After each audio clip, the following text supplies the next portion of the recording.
session for Tuesday, thank you, February 26th at 6 p.m., City Hall, Conference Room 1A. And Madam Clerk, where are you? Oh, there you are. May we please have the roll? Councilmember Chavez? Here. Councilmember Guinness? Here. Councilmember Mansour? Here. Councilmember Marr? Here. Councilmember Reynolds? Here. Mayor Pro Tem Stevens? Here. And Mayor Foley? I'm present. It's not on here, but I'm going to go ahead and have us stand and say the pledge, since we have so many people here.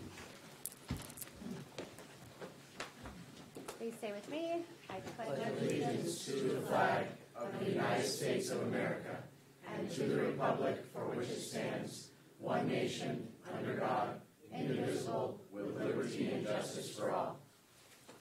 Thank you. Okay, now is the time of the meeting for public comment. We have a microphone set up at the end of the conference table here that you can speak in, and you will be you'll be allowed 2 minutes. Oh, you've got it set for me and everything. To speak on items, all of the items that are on our special study session agenda. It's a little different than our normal city council meetings. These are for items that are on our agenda. And each person will be allowed 2 minutes. So if you'd like to speak, come to the microphone now. Okay, seeing no one? Oh, okay. Don't be shy. I was waiting. I didn't want to be first. I got to hustle. 2 minutes. Ralph Taboda, I hope the council reads the letter that we sent to the council from the FIPAC meeting and address some of those issues in this meeting. The letter was written actually before I received a copy of the staff report. I think they crossed in the emails. The letter went out midday Friday, and I think the staff report was posted to the internet midday Friday also.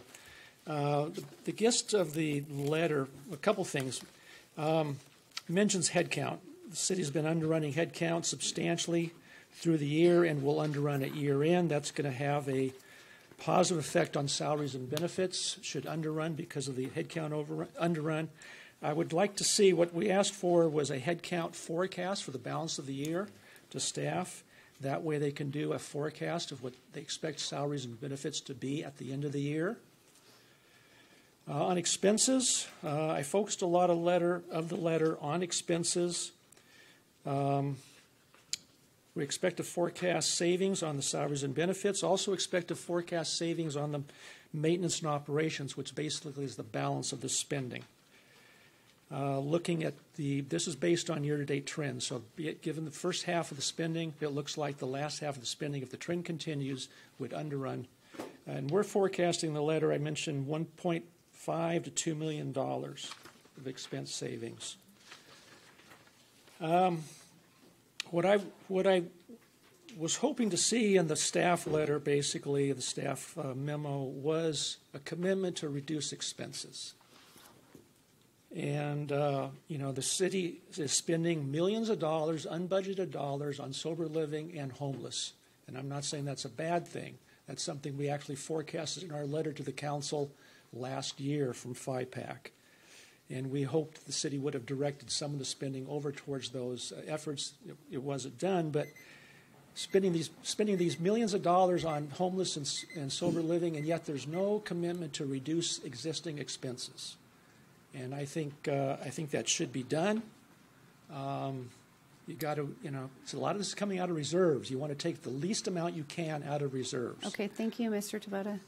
Sorry to cut you off, but I did give you a little extra time. Hi, Cynthia McDonald. With respect to the capital improvement projects, I just wanted to let you know that the resurfacing of the tennis courts over at the tennis center is really great. It's fabulous. The new fencing looks good. There's a few places where balls are getting under the fence, so if we could get a little attention there. But we've now shined up the courts, and it really shows that the restrooms from 1970-ish really look bad. So I know we're not talking about next year's budget, but I just want to put a bug in your ear about that one. And the other capital improvement projects, at every council meeting, virtually, you hear people coming and complaining about parking and traffic. those two issues have one thing in common, and that's motor vehicles. So if we can figure out a way to get people out of their cars, to use their feet, to use their bikes, to get around town, that's going to solve the problem. So, you know, the paint, the signs on the road, those are cheap. So if there's any way we can get more of that. Last thing, the lack of revenue from the cannabis businesses is disturbing. It's not completely unexpected. It's happening all over California. However, it's really sad that we changed our general plan to accommodate those businesses, and we've eliminated the possibility of housing in that area when it's housing that we really need. Thank you. Thank you.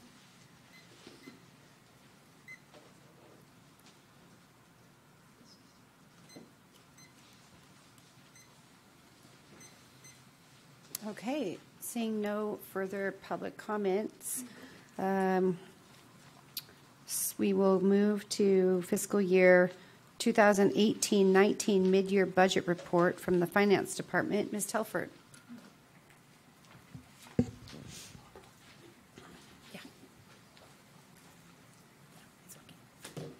Good evening. Sorry, I'm a little challenged for space here. So I'm here tonight to present to you the mid-year budget report for fiscal year 18-19. In your packets, we've included a number of attachments which show revenues that we've received, expenditures spent as of December 31st, 2018, as well as pacing, and where we expect to be by June 30th. We've also included in your packets details related to purchase order carryovers, contingency spending, and budget adjustments that have been approved, as well as some that we are requesting approval on. At the end of the presentation, we will wrap up by taking a look at how all of these impact projected fund balance in the general fund as of June 30th, as well as some proposed staffing changes that both the Finance Department and the Parks and Community Services Department are requesting.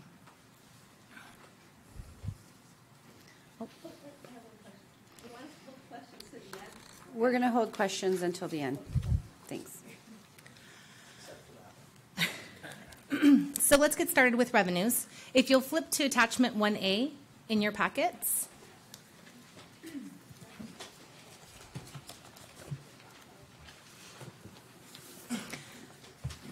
This schedule shows all of the revenues that we've received in the general fund through December 31st, 2018. We would generally expect to receive approximately 50% of our revenues by that time. However, revenues aren't necessarily static throughout the year. We receive them at varying paces. As you can see, we've received approximately $50.7 million through December 31st, 2018. We budgeted $134.6 million, which means that we've received approximately 38% of our projected revenues, with a remaining balance to still receive of 62%.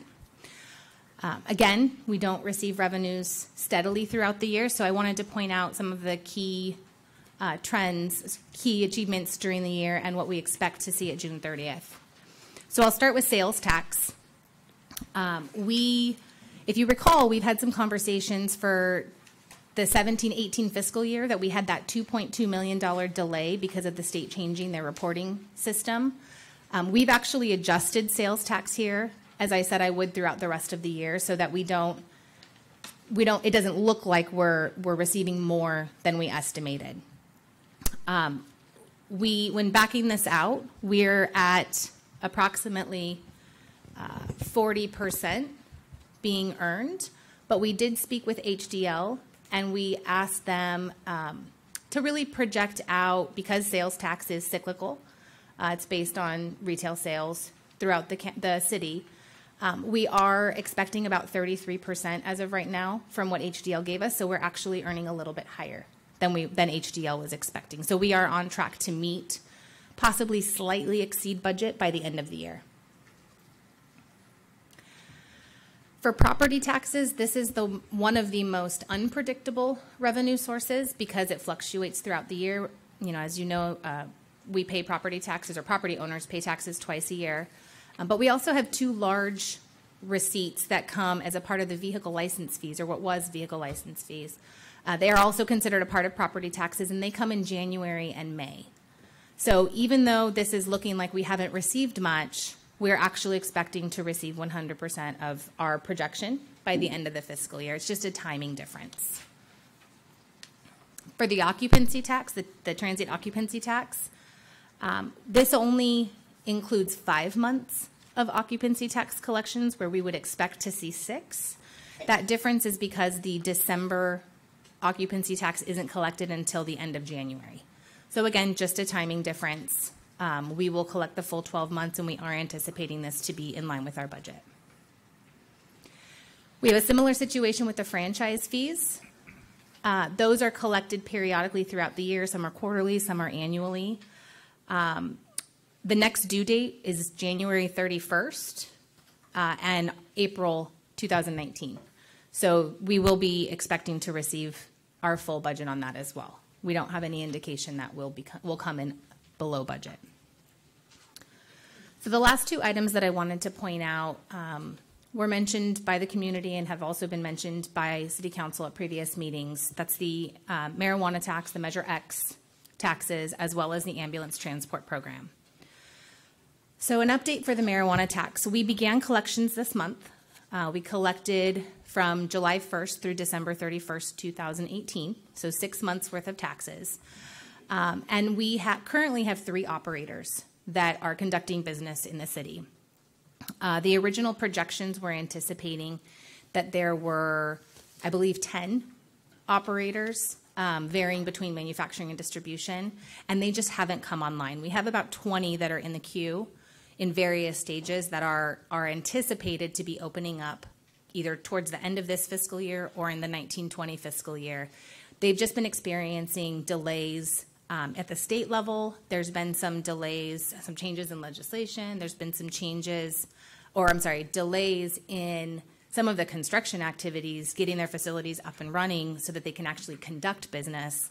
And that ultimately ends up impacting the revenues that we receive. If they're not able to do business, we're not able to collect taxes on that business. To date, we have received a little bit over $50,000.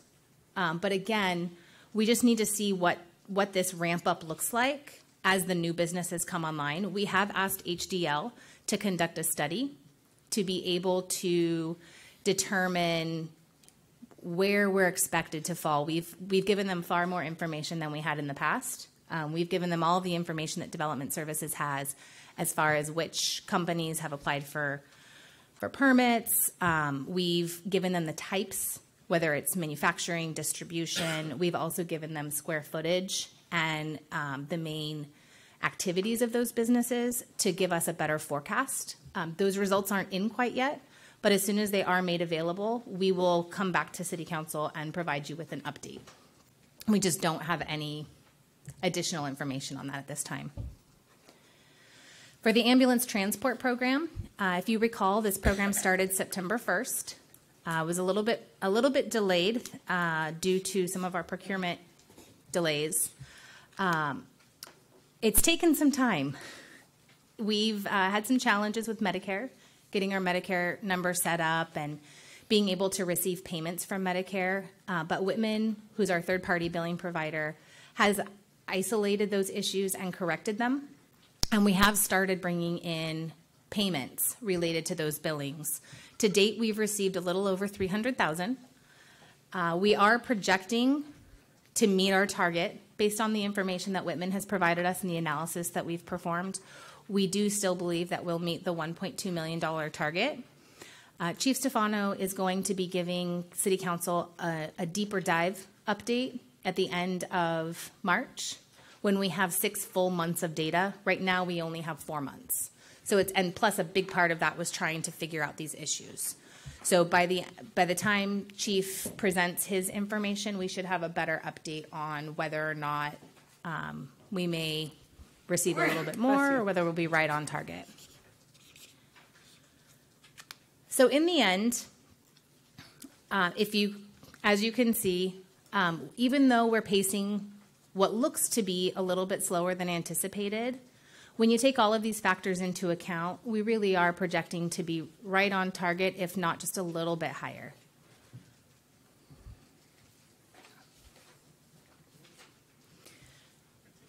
All right. Moving on to expenditures. These will be attachments 1B and 1C in your packets.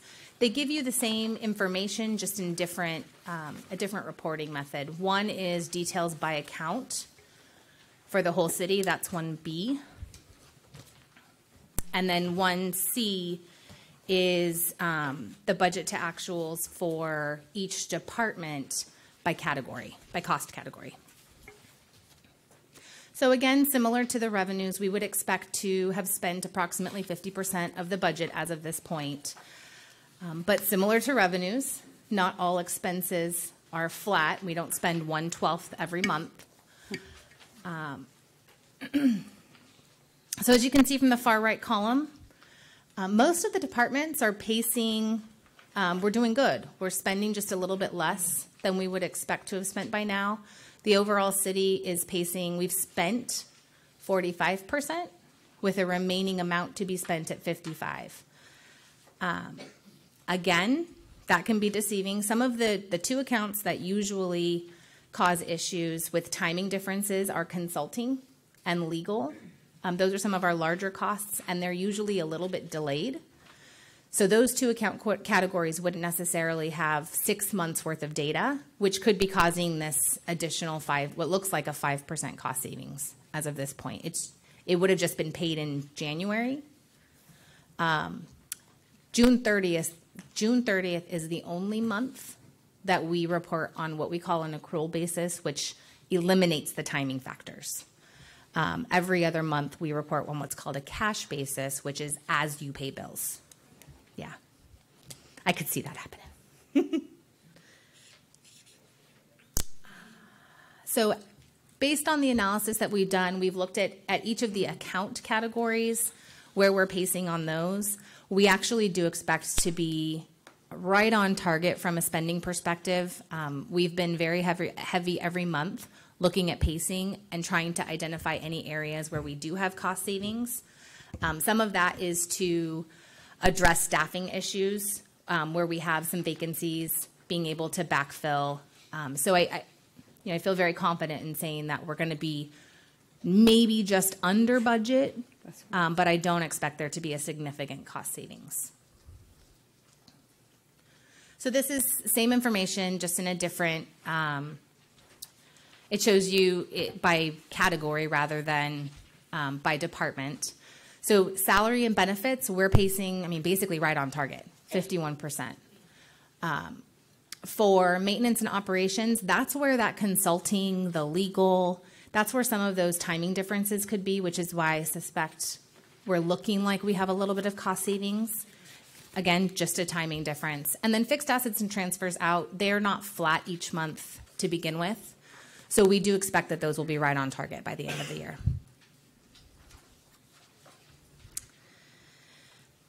All right.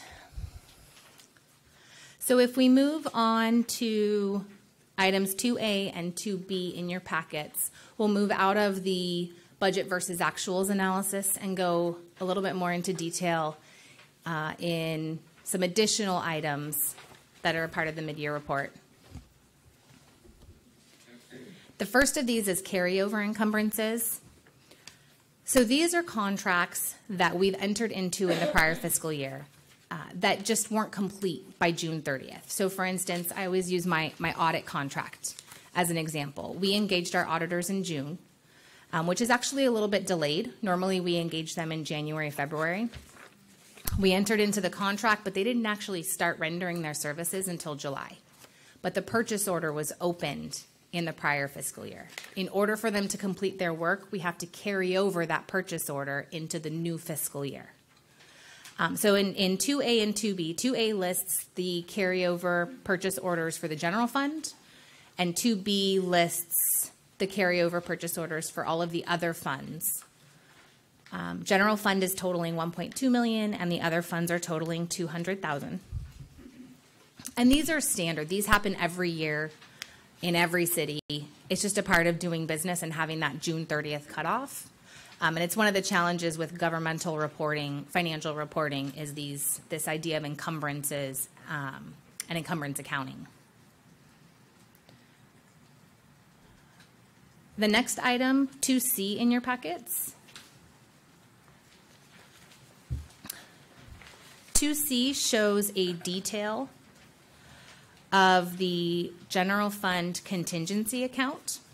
So each year in the adopted budget, City Council provides some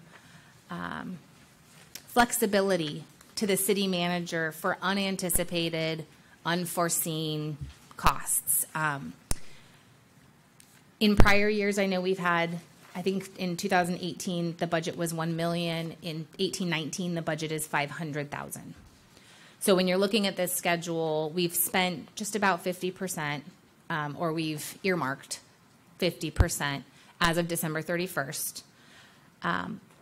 Some key items in this list include $75,000 in specialized legal support that we didn't anticipate, $49,000 for audiovisual equipment for the council meetings and much of what you're seeing at this meeting. And then $105,000 for additional staffing related to the implementation of Measure X.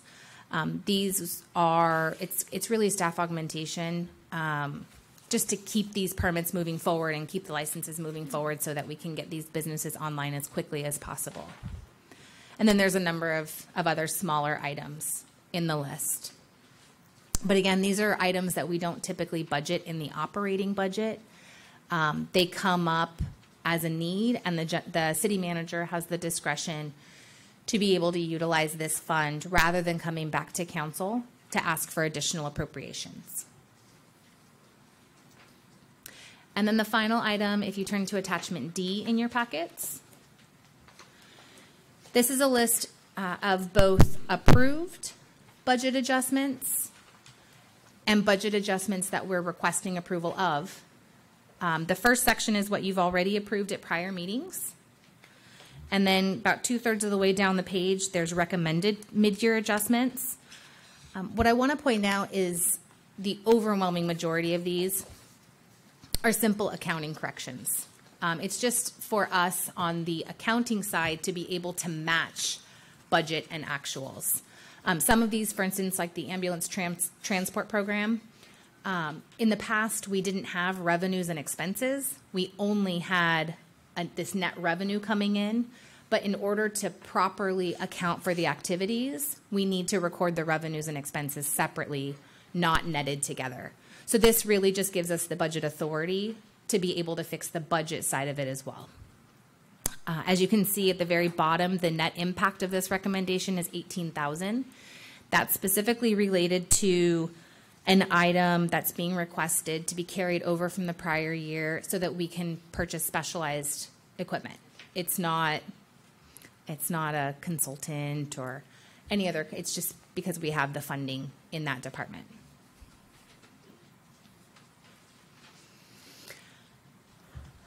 Finally is an item, as far as the proposed adjustments go.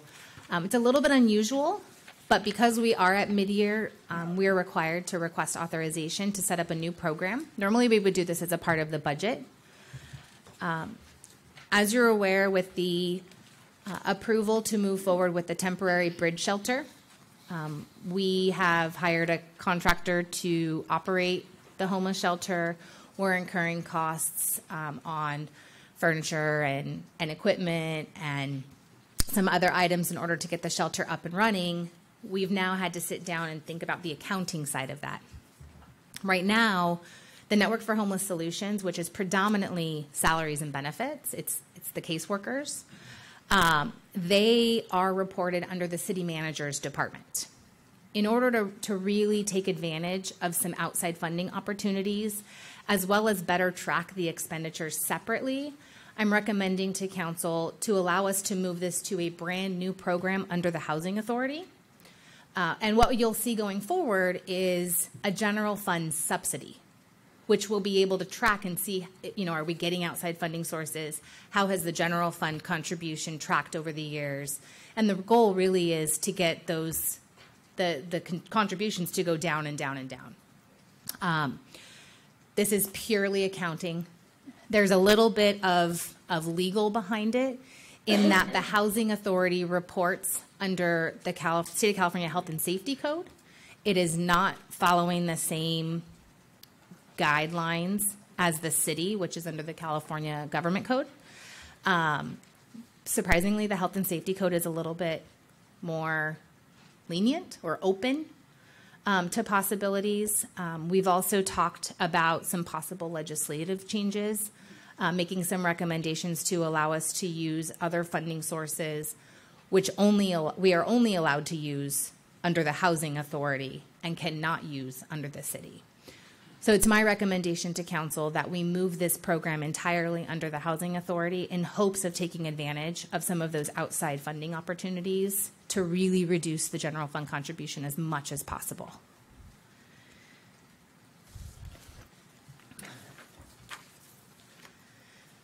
So what does this all mean? Everything comes down to fund balance at the end of the year. If you turn to page 7 of your agenda report, this slide is a little bit more detailed with some background information. So when we completed the fiscal year 17-18 audit, which the financial statements were recently presented to council, we had an ending fund balance in the general fund of $55.2 million. And that's the number that you see at the very top of this slide or in the reconciliation on page 7. This becomes our starting point for fiscal year 18-19. We adopted a balanced budget, but there were certain things that came up that we just didn't anticipate. Two of the key items are the bridge shelter and the Yellowstone litigation costs. So we have spent, just to summarize the top portion of this reconciliation, we have had additional appropriations of $3.5 million for the Yellowstone case for the legal costs, $1.1 million for the shelter. We're anticipating moving $1 million that was approved in fiscal year 17-18 to the pension trust fund. And then a moment ago, I spoke about those purchase order rollovers. Those total $1.2 million. So we've had a total of $6.8 million in additional appropriations. Now, a portion of this was previously approved, and it was just a timing difference. The purchase order rollovers, the pension, the $1 million for pensions, those were all previously approved.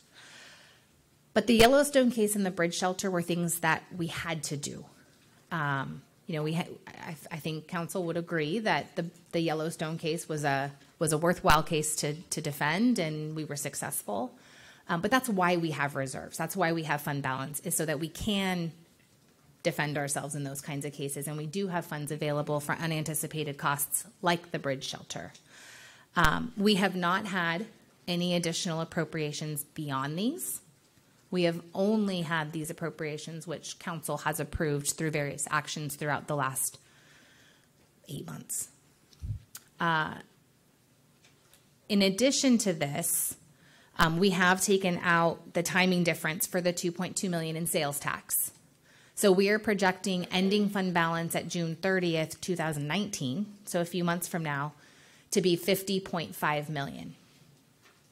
Now, what this doesn't include are any additional costs of litigation, as well as any costs related to the permanent bridge shelter. Now, we have been doing quite a bit of analysis on any funding available, internal or outside, for the potential purchase of a permanent site that may come down the line. We are already working on a solution from a funding perspective so that when that point comes, we are ready. We've identified some funds that we believe will help with the purchase of the shelter, and we'll be bringing that recommendation to council at a future point. Essentially, it would be like a funding swap. We would take it out of the capital improvement program. which is our general fund set-aside dollars, we would just take some of those projects and change the funding source, which would free up unrestricted dollars. So Public Services and Finance are working together to try and identify any possible way to utilize non-general fund dollars to purchase a future property.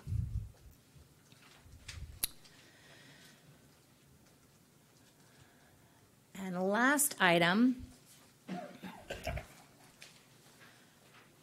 as you're aware, the Finance Department has been evaluating our staffing needs. We've had a few vacancies in finance, which has allowed us to evaluate where best to put our people and where we need resources.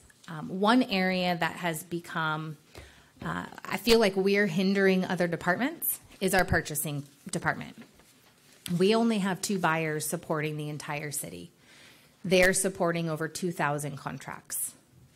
They issue purchase orders for every purchase, even a $50 item has a purchase order that has to be issued, which we're currently trying to correct that.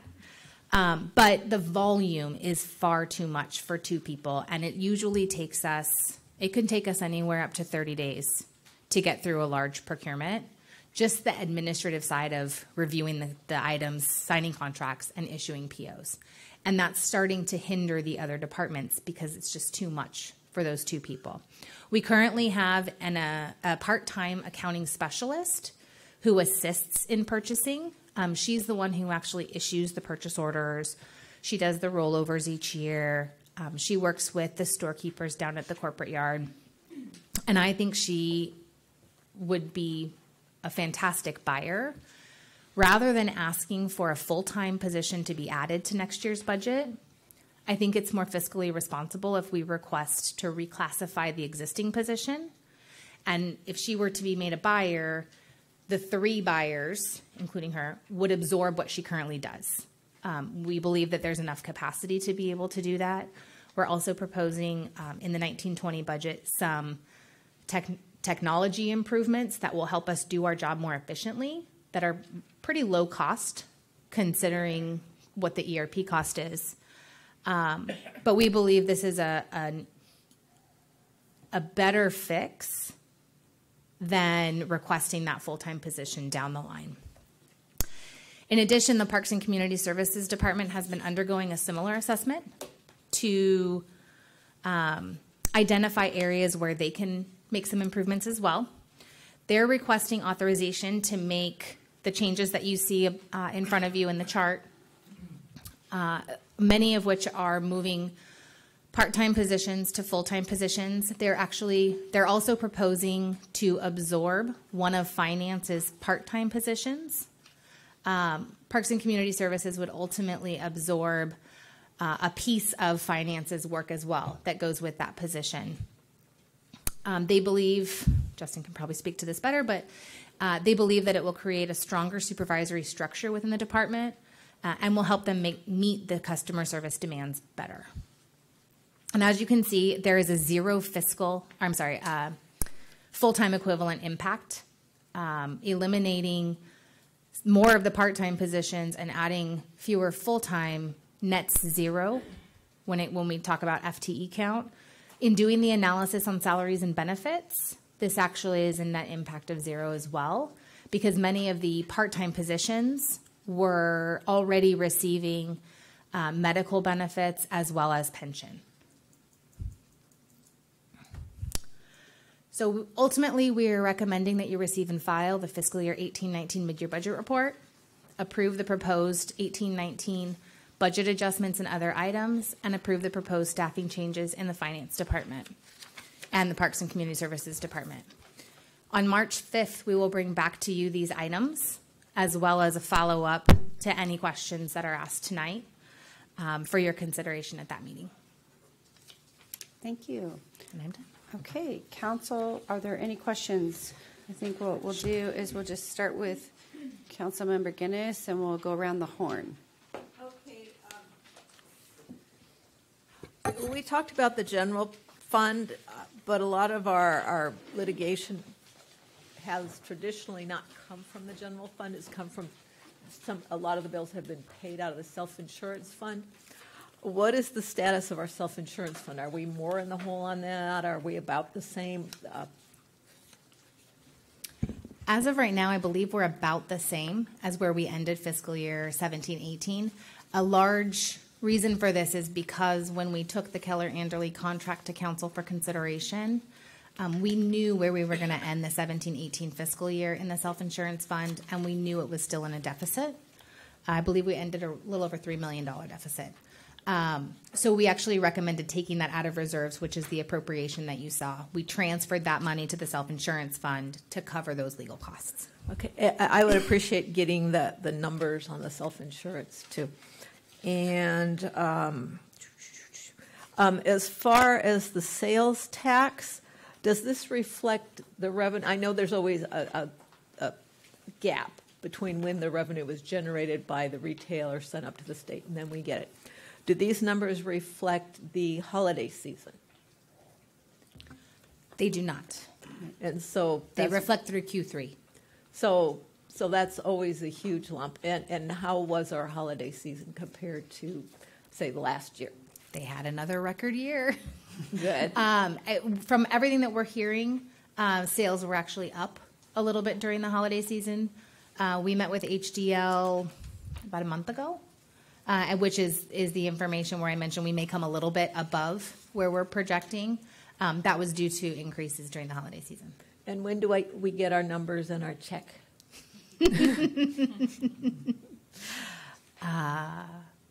Numbers in our check. Well, so historically, Forrest Warner would come and give us a big check. No, I didn't every mean once that. in a while. I mean, I know. I I know that's I'm all not numbers what you and big mean, check. but no, that's. I mean the check from the state, or the transfer of funds from the state of our share of the sales tax. Oh, that has come after December 31st. So we receive payments every quarter. Yeah, and From when the will state, we be, every month. When will we be getting the ones that reflect the holiday season? I believe we already got the true up. Oh, no, we have not. It comes next month. Okay, and because I would like to see a comparison of this year versus last year on that one, too, for the same Sure. season. Sure. Because overall, you hear that retail sales are down, retail sales are up, and we're in a funny economy right now. Well, if I can speak to that for just a moment, one of the things that we're hearing, not only from HDL, but we've also heard similar information from Chandler Asset Management, who manages the city's investment portfolio, as well as other economists that we utilize. We're not actually expecting a decline, and we haven't seen that thus far. We're just expecting a slowdown. Mm-hmm. So rather than a 3% increase, we're expecting a 2% increase. So we still are expecting the numbers to go up, just not as strongly as they have in prior years. Okay. And as far as the different positions, first, I know that we transferred one of your positions out for the council staffing, and now we're taking another position from finance. Is this going to be the continued attrition, or what would we say, erosion of finance personnel to assign to elsewhere? Is that going to create a problem in the long run? No, they're actually surprisingly unrelated. The position that was moved to the city council org was a vacant position that we were going to fill, but just the time delay that it takes to fill all of those positions, we weren't going to be able to fill it by June 30th. The position that Parks and Community Services is looking to absorb is a part-time position that was working approximately 20 hours a week, so a very limited number of hours, predominantly working on animal licenses, which fits more correctly in Parks and Community Services to begin with, as well as special event permits, sit in finance. So they're basically just Parks and Community Services is absorbing those functions as well as the body that performs those functions. And then taking the part-time people to full-time, they were all in PERS to begin with? That's correct. So there will be no PERS impact at all? That's correct. So when a part-time employee reaches 1,000 hours annually, they stay in PERS for the duration. So if somebody's working more than 25 hours on average per week for the year, they automatically will roll into PERS if they reach that threshold. So these are all 1,000-hour or more people? That's correct. Because we've seen that before where you think they're hired for the summer and suddenly you use them too much and there you are.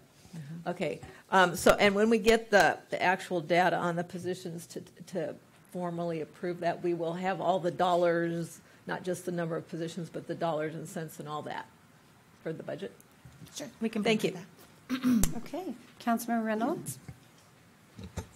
Yes, let me get myself oriented here. So I want to jump to the note about the accounting change, creating the new program. Would that, maybe not that move, but are we set up, or are you planning to set up a way to be able to isolate kind of all of our costs related to addressing homelessness, so costs within code enforcement that are specifically working on homelessness, within police specifically working on homelessness? Are we already set up that way? So we're not set up that way from the police department perspective, but we are for certain code enforcement officers. What we are proposing, which is in the details of this, is we would set up 2 new programs. One would be for the staffing piece for the activities not associated with the operation of the shelter, and then a second program that is specific to the operations of the shelter. Okay. A part of this is to allow us to do analysis on what is it truly costing the city to operate the shelter versus provide those additional services, case management, outreach, code enforcement related to homelessness. But it won't specifically parcel out the police department piece, only because that's a part of what the officers do in relation to the larger piece of public safety. Sure. It's a little hard to parcel. Yeah, as kind of as close as we can to be able to identify our total costs related to homelessness. Correct. I think would be great. A question about, so we're hearing, as people are getting their taxes done this year, we're hearing a lot of kind of pain about differences from previous years on the taxes. Have we looked into our projections or taken into account how that might affect our retail tax base here? Is that something that we would expect to have any significant effect? Are you speaking about the impacts of income taxes going up, so retail spending going down? We haven't really heard anything about that. I think people are still filing taxes, still doing the analysis to find out how much they potentially owe. But HDL isn't projecting any kind of a decline in relation to the tax reform. I think some of the preliminary analysis that was conducted by a number of tax professionals shows that the per household impact is relatively low. There are some that will have a large impact, but it's going to be in certain communities particularly. Okay, so good to know. And then looking at, I'm assuming you've had a chance to read the letter from FIPAC. I have. Are there, are the recommendations in here things that we are actively working on, or you expect to be able to work on for the preparation of the next budget? So some of the items we are working on. If it's okay with you, I'll kind of go through my responses, I guess. That'd be great, yeah. So in the second paragraph, there's a comment about the headcount remains under budget. Therefore, we should have cost savings. Earlier, I mentioned that when you look at the analysis, we're right on target with salaries and benefits. The challenge is that we also have staff augmentation services. When we have vacancies, for instance, in finance, we have a purchasing supervisor vacancy, but I have somebody sitting in that seat who's doing that same function, but they're not paid out of salaries and benefits. They're paid out of that operations and maintenance category instead. So it can be misleading because we often use the salary, for instance, for the purchasing supervisor, I'm using that salary savings in order to pay for the person that I have sitting in that chair, the consultant that's sitting there. So I don't anticipate, even though the headcount remains under budget, I don't necessarily see us having significant savings there. In the middle of the third paragraph, Chairman Taboda mentions urging council and city management to make it a priority to underrun the current year's budget. We are absolutely doing everything we can to be financially responsible and spend on what we need to spend. The challenge is being able to still conduct business, especially when we have some of these shortened staff levels, trying to be able to get the work done and get it done as expeditiously as possible. In some cases, especially in finance, we've had to hire specialists, for instance, the Measure X projections, which are unanticipated costs that we have to take from somewhere. Some of those come up in every department. So we are trying as hard as we can to be financially responsible. And I think that's a part of our budgeting process is we've tried to be financially responsible in the budgeting side, which lends itself to being conservative in spending.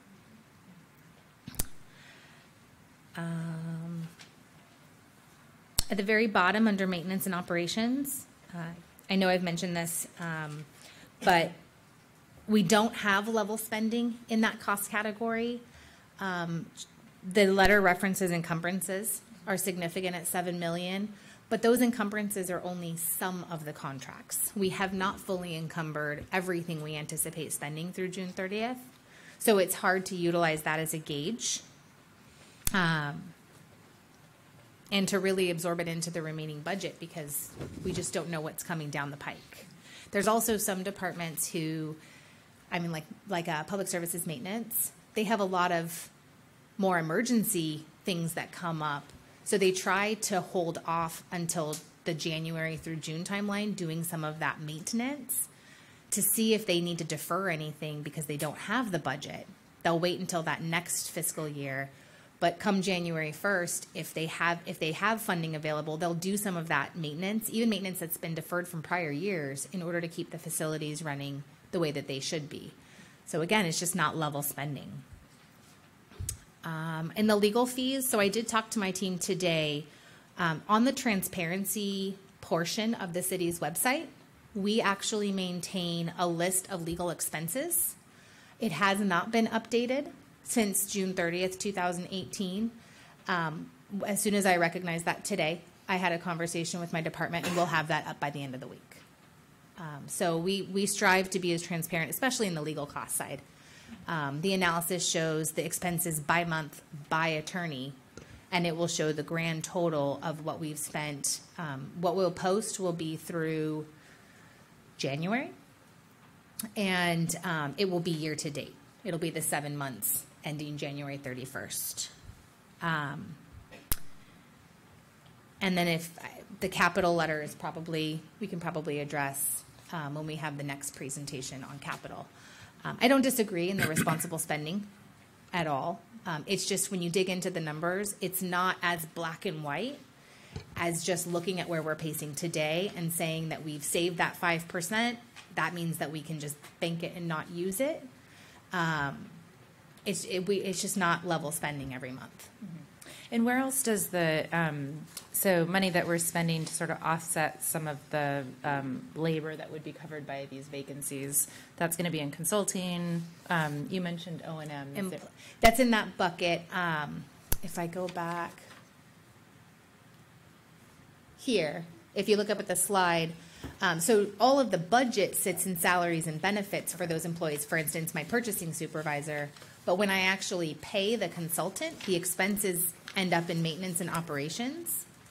So we do a budget transfer between the two to essentially pay for those costs. Okay. Do you see any issue on this request about separating dollars for consultants versus, true expert consultants versus the augmented labor piece? Any issue with separating those? I would love to. It's just a challenge with our current accounting system and with the way that we've been budgeting. I will say, as a part of the 1920 budget preparation, I've mentioned a couple of times, we've changed our methodology. One of the things that we are requesting all of the departments to do is not only provide us with a budget request for consulting and employment, which is another area where we put staff augmentation, but to provide us with a detail of what that is for, what contracts that's for. It's kind of using a methodology called zero-based budgeting just for those accounts, not for the whole budget, but just for those higher uncertain accounts in the first 6 months because they don't know which emergencies might come up. So they tend to do a big group of their maintenance in the latter 6 months of the year because they want to make sure they don't have to come back to council for an additional appropriation. So it's not that it's being deferred for all these different years and we've got significant deferred maintenance on facilities. It's just the timing of when they spend the money. That's a part of what makes it look like there's some savings there, but it's just a timing difference. Okay, thank you. Thank you. Mayor Pro Tem Stevens? So I have some questions. They're kind of all over the place. So with respect to marijuana, the forecasts, the information that we're giving to HDL, does it include forecasts of sales that we've received from either the operating businesses or the ones that are expected to begin operation in the fiscal year? It includes the information that we have so far for the 3 that are already in business. It also includes Development Services maintains detailed information for all of the businesses that are in the queue. And I think there's 13 coming up and another. So we're anticipating another at least 5 we believe will open this fiscal year, and then we have another 8 to 10 we're expecting next fiscal year. Right behind it. Yeah, I guess my question really is specifically, do we ask them for their pro formas or their forecasts?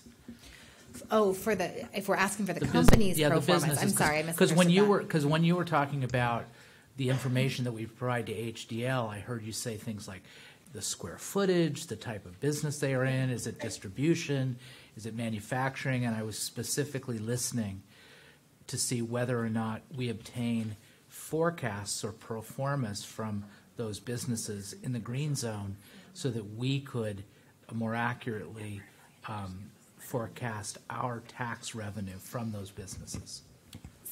So we didn't, and I'll tell you why. Yes. That was going to be my next question. I've met with the 3 businesses that are already in operation. And the information that is made available to us isn't in an analyzable format. It's not something where we can see that they're projecting $50 million and here's all the analysis that supports that, like you would a pro forma forecast.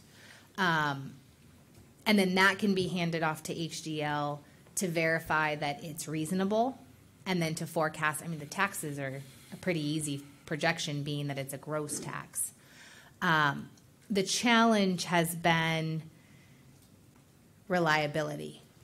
And I think a lot of that forecast is not what they're expecting when they open their doors. It's what they're expecting when they are fully operational, contracts in hand, what could be a year or 2 down the line. That's been our biggest challenge with the forecasts. Well, I guess just something to think about. Mm-hmm. I'm not telling you how to do things. No, absolutely. Is HDL, I'm sure, gets all kinds of different information, and they are able to weight that information based on how reasonable it is, how much backup they have, how speculative it is, how much is it tied to historical versus, forecasts that aren't based on any historical data, as it would be in all but 3 of these businesses. Right. But still, I think it can't possibly hurt to ask. I mean, whatever information HDL gets, and then whatever they do with it, what's the downside in getting the information for what it's worth? Some of what I've experienced, I met with one of the companies last week, and they expressed concern about, because we are a public agency, about access to proprietary business information. Okay, fair and enough. Whether or not that would be subject to the Public Records Act. I can absolutely follow up with legal to find out if there's a way that we can still maintain confidentiality but not violate the Public Records Act. But they did express some concerns, and that could be a part of why we're not seeing the information that I would expect. That's a reasonable concern. However, Right. frequently when I meet with operators of those businesses, they're very free with their forecasts. I would agree. So if they're free with me, if they're free with me when they're talking with me, they should be free with the city when we're trying to do something to have our forecasts, because we're kind of in it with that group, right? Right. Anyway, moving on. The $190,000 that is left, as I read it, in Exhibit 2C for the contingency fund. Okay, so then all of the any of the items that are currently kind of being earmarked are included in that note, correct? I think there's $45,000 In the subsequent? and yeah, $45,000 and a $5,000. So the $190,000 is what's left for the rest of the year in the contingency. Is that right? From an accounting perspective, but I usually don't become aware of it until it's been approved by the city manager. Well, luckily we have the city So manager, so we can ask her. I believe, oops, sorry. I'm doing this off the top of my head, but I believe there may be about $21,000 in additional that it just authorized Okay. in the last 2 weeks, All right. in addition to that.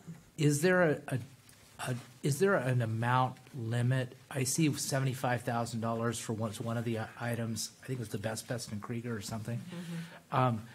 Is there a dollar limit for the city on any particular item that the city manager approves under the contingency fund? Well, it all follows the purchasing policy, so that Best and Krieger actually had council approval. So it's the $50,000 limit. It's just, if we needed to go to council because it was over 50, we would go to council and I just identify that this is the source of the money and where it would come from the budget. Got it. Okay, thank you. If I could elaborate just a little bit on that. There are two separate authorities when it comes to these items. One of them is budget authority and one of them is contracting authority. The city manager has delegated the authority to transfer budgets within the city, which is what you're seeing here. She authorized the transfer of the $75,000. Actually, I think it was the prior city manager authorized the transfer from a budgetary perspective of the $75,000. But the city manager does not have contract authority above $50,000. So even though we had the budget authority for it, we had to come back to council to ask for the contract authority in order to execute that agreement. So we always evaluate both authorities separate, as long as the total appropriation in the general fund doesn't increase beyond what was approved by council. These transfers can happen from a budgetary perspective, but as Ms. Letourneau mentioned, the contracting authority is limited to $50,000, which is why it came to council. Okay, so then now I want to spend some time in the interest of legal fee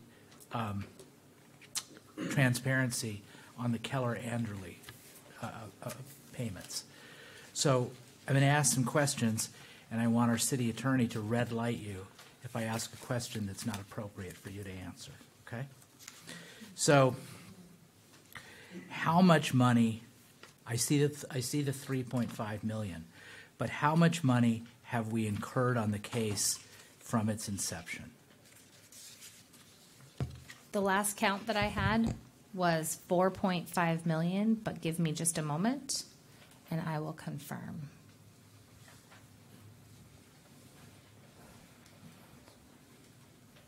And that is not only for Keller-Anderle, but we have incurred costs under Jones and Mayer as well as one other firm, but just a very small amount.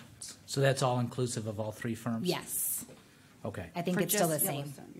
It's just for the Yellowstone case? Just for Yellowstone. And it also includes costs, such as expert costs? Correct. We have a trial consultant? Correct. Things It's of that attorney nature. fees and any even photocopies, any cost incurred as a part of supporting the city in the litigation, as well as the attorney fees. So all fees and costs incurred to date is $4.5 million. And is that, when I said incurred, I asked that in a specific way. Is that the amount that we've actually paid? Correct. Okay. So we have no fees that we've incurred that we haven't yet paid? Not to my knowledge, but I can follow up with you at the next meeting. Okay. Now, in my memory, Could I just add yes. to that? The other issue is that, of course, the case is not concluded yet. Right. So there will be additional fees. I just wanted to make that clear. There's post-trial motions, and then, of course, there's going to be an appeal. Correct. Now, I do recall that there was a budget presented in a staff report or presented to the council that was approximately $2.7 million. I do believe that was public. Okay. Is that correct? I believe so. I happened to be looking at those reports today for another purpose, and I think one was 1.5, and then it went up to, I think, about 2.7. I think that's accurate. I just happened to read that yesterday. Okay. Now, so No idea why he's asking, but I did Well- just happen to read it yesterday. yeah, so there's a deviation, a pretty substantial deviation between the amount that was budgeted and the amount that was incurred on the case, almost double, give or take a couple $100,000. So, what is the reason for that? I mean, it occurs to me like, if I submitted a bill to my client that was double the amount that I had budgeted and I hadn't updated my budget, then, there would be some explanation for that. Have we asked for an explanation? If we've asked for an explanation, are we able to provide that explanation in a public forum?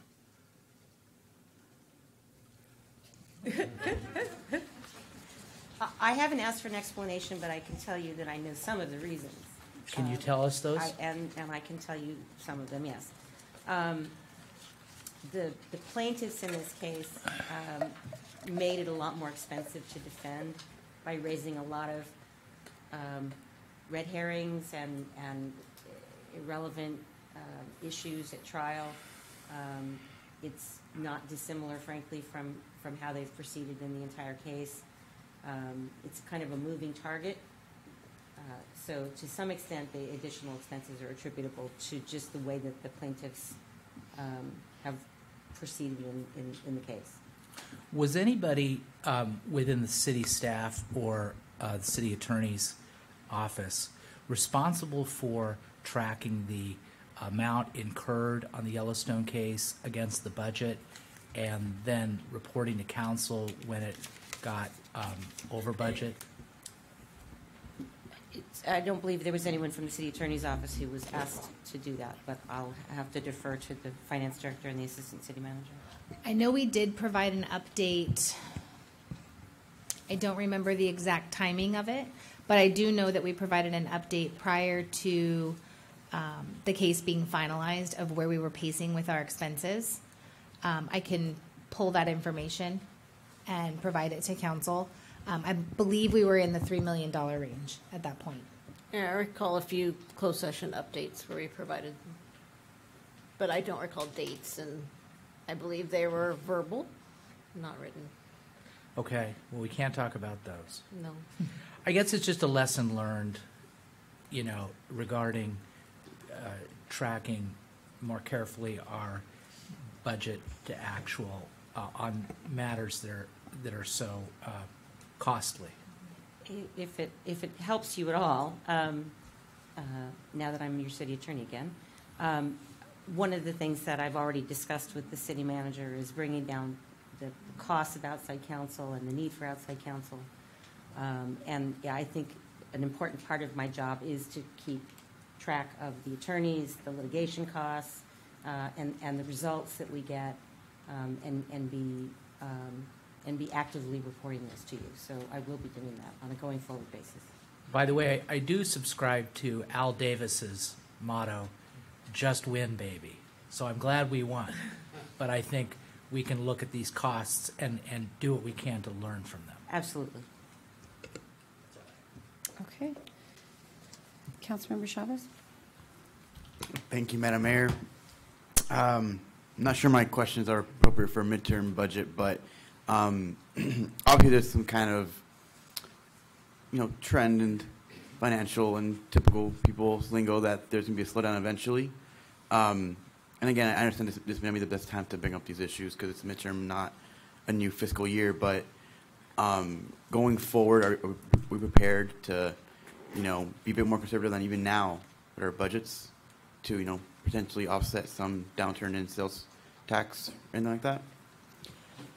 Every year when we prepare the budget, we conduct an economic analysis to determine whether or not we should forecast increases in revenues, even increases in costs, like utility costs. We always evaluate where we anticipate going before we start preparing the expenditure budget, so that we can make sure that the revenues are we always try and be the most conservative on the revenue side, because that's what basically guides how much you have to spend. Because we have a policy, and most agencies do, of adopting a balanced budget, and we try our hardest not to dip into reserves from a budgetary perspective. We make sure that we don't budget additional expenditures above the revenues we anticipate. I believe this budget was prepared in a conservative manner. Everything that I'm seeing is from a revenue perspective, with the exception of possibly the Measure X revenues. We just don't have enough information at this time. I believe we are being conservative on the revenue side. And as we move into the 18-19 budget, we have met with all of the economic experts that we utilize, as I mentioned, including HDL and Chandler Asset Management. And we are forecasting a slowdown in 1920 as well as 2021. Because, like I said, we don't expect a recession. There's nothing to indicate that we're going to go negative, but we don't expect to see the 4 or 5% increases that we've seen historically. Right now, sales tax for 1920, we're projecting a 2% increase, and we expect that to slow to a 1% increase based on what information is available today in 2021. Perfect. I think that answered my question, and I think Mayor Pro Tem stole my good ones on the Measure X, so I'll defer over to Councilmember Marr.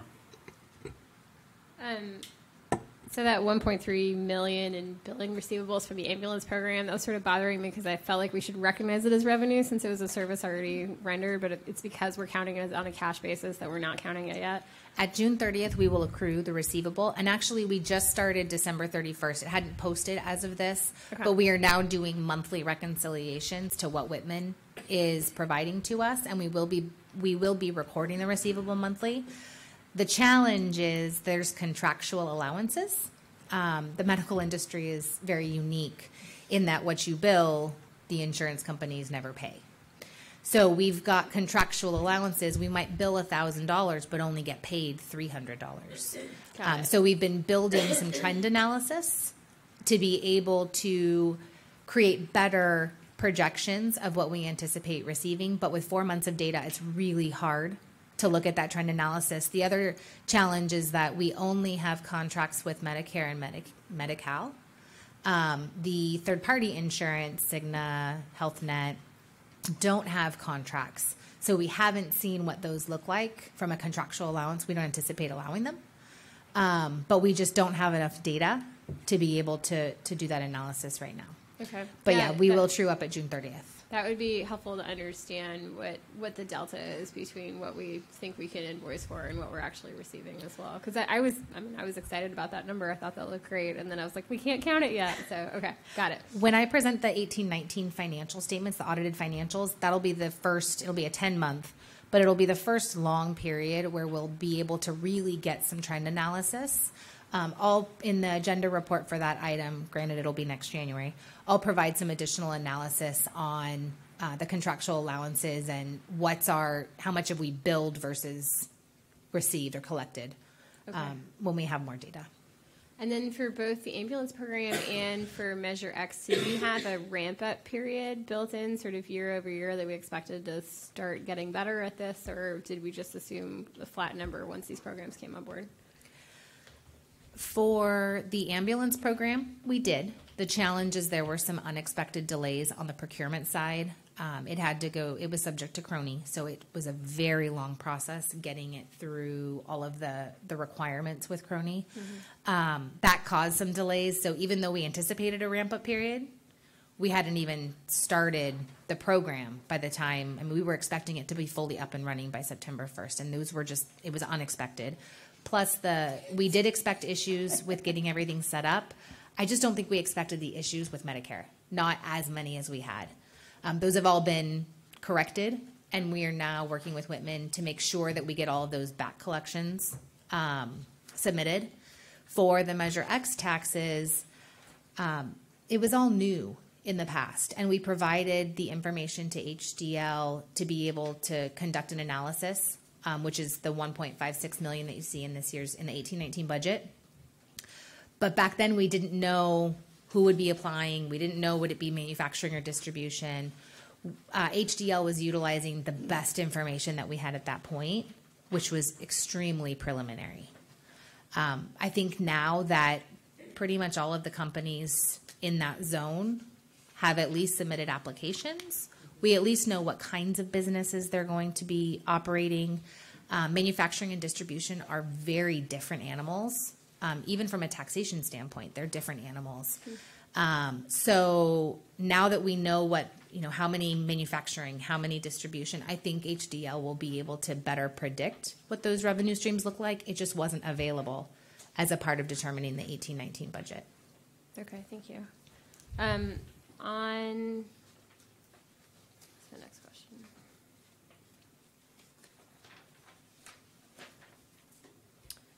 On the overtime number, I guess that's fairly concerning. That What page are you on? I'm on 1B, fourth line down. So our budget was $4 million, and we've burned through 3.76 of it. Is that all police and fire, I'm assuming? Not all of it. Okay. 90%. A lot of it. Yeah.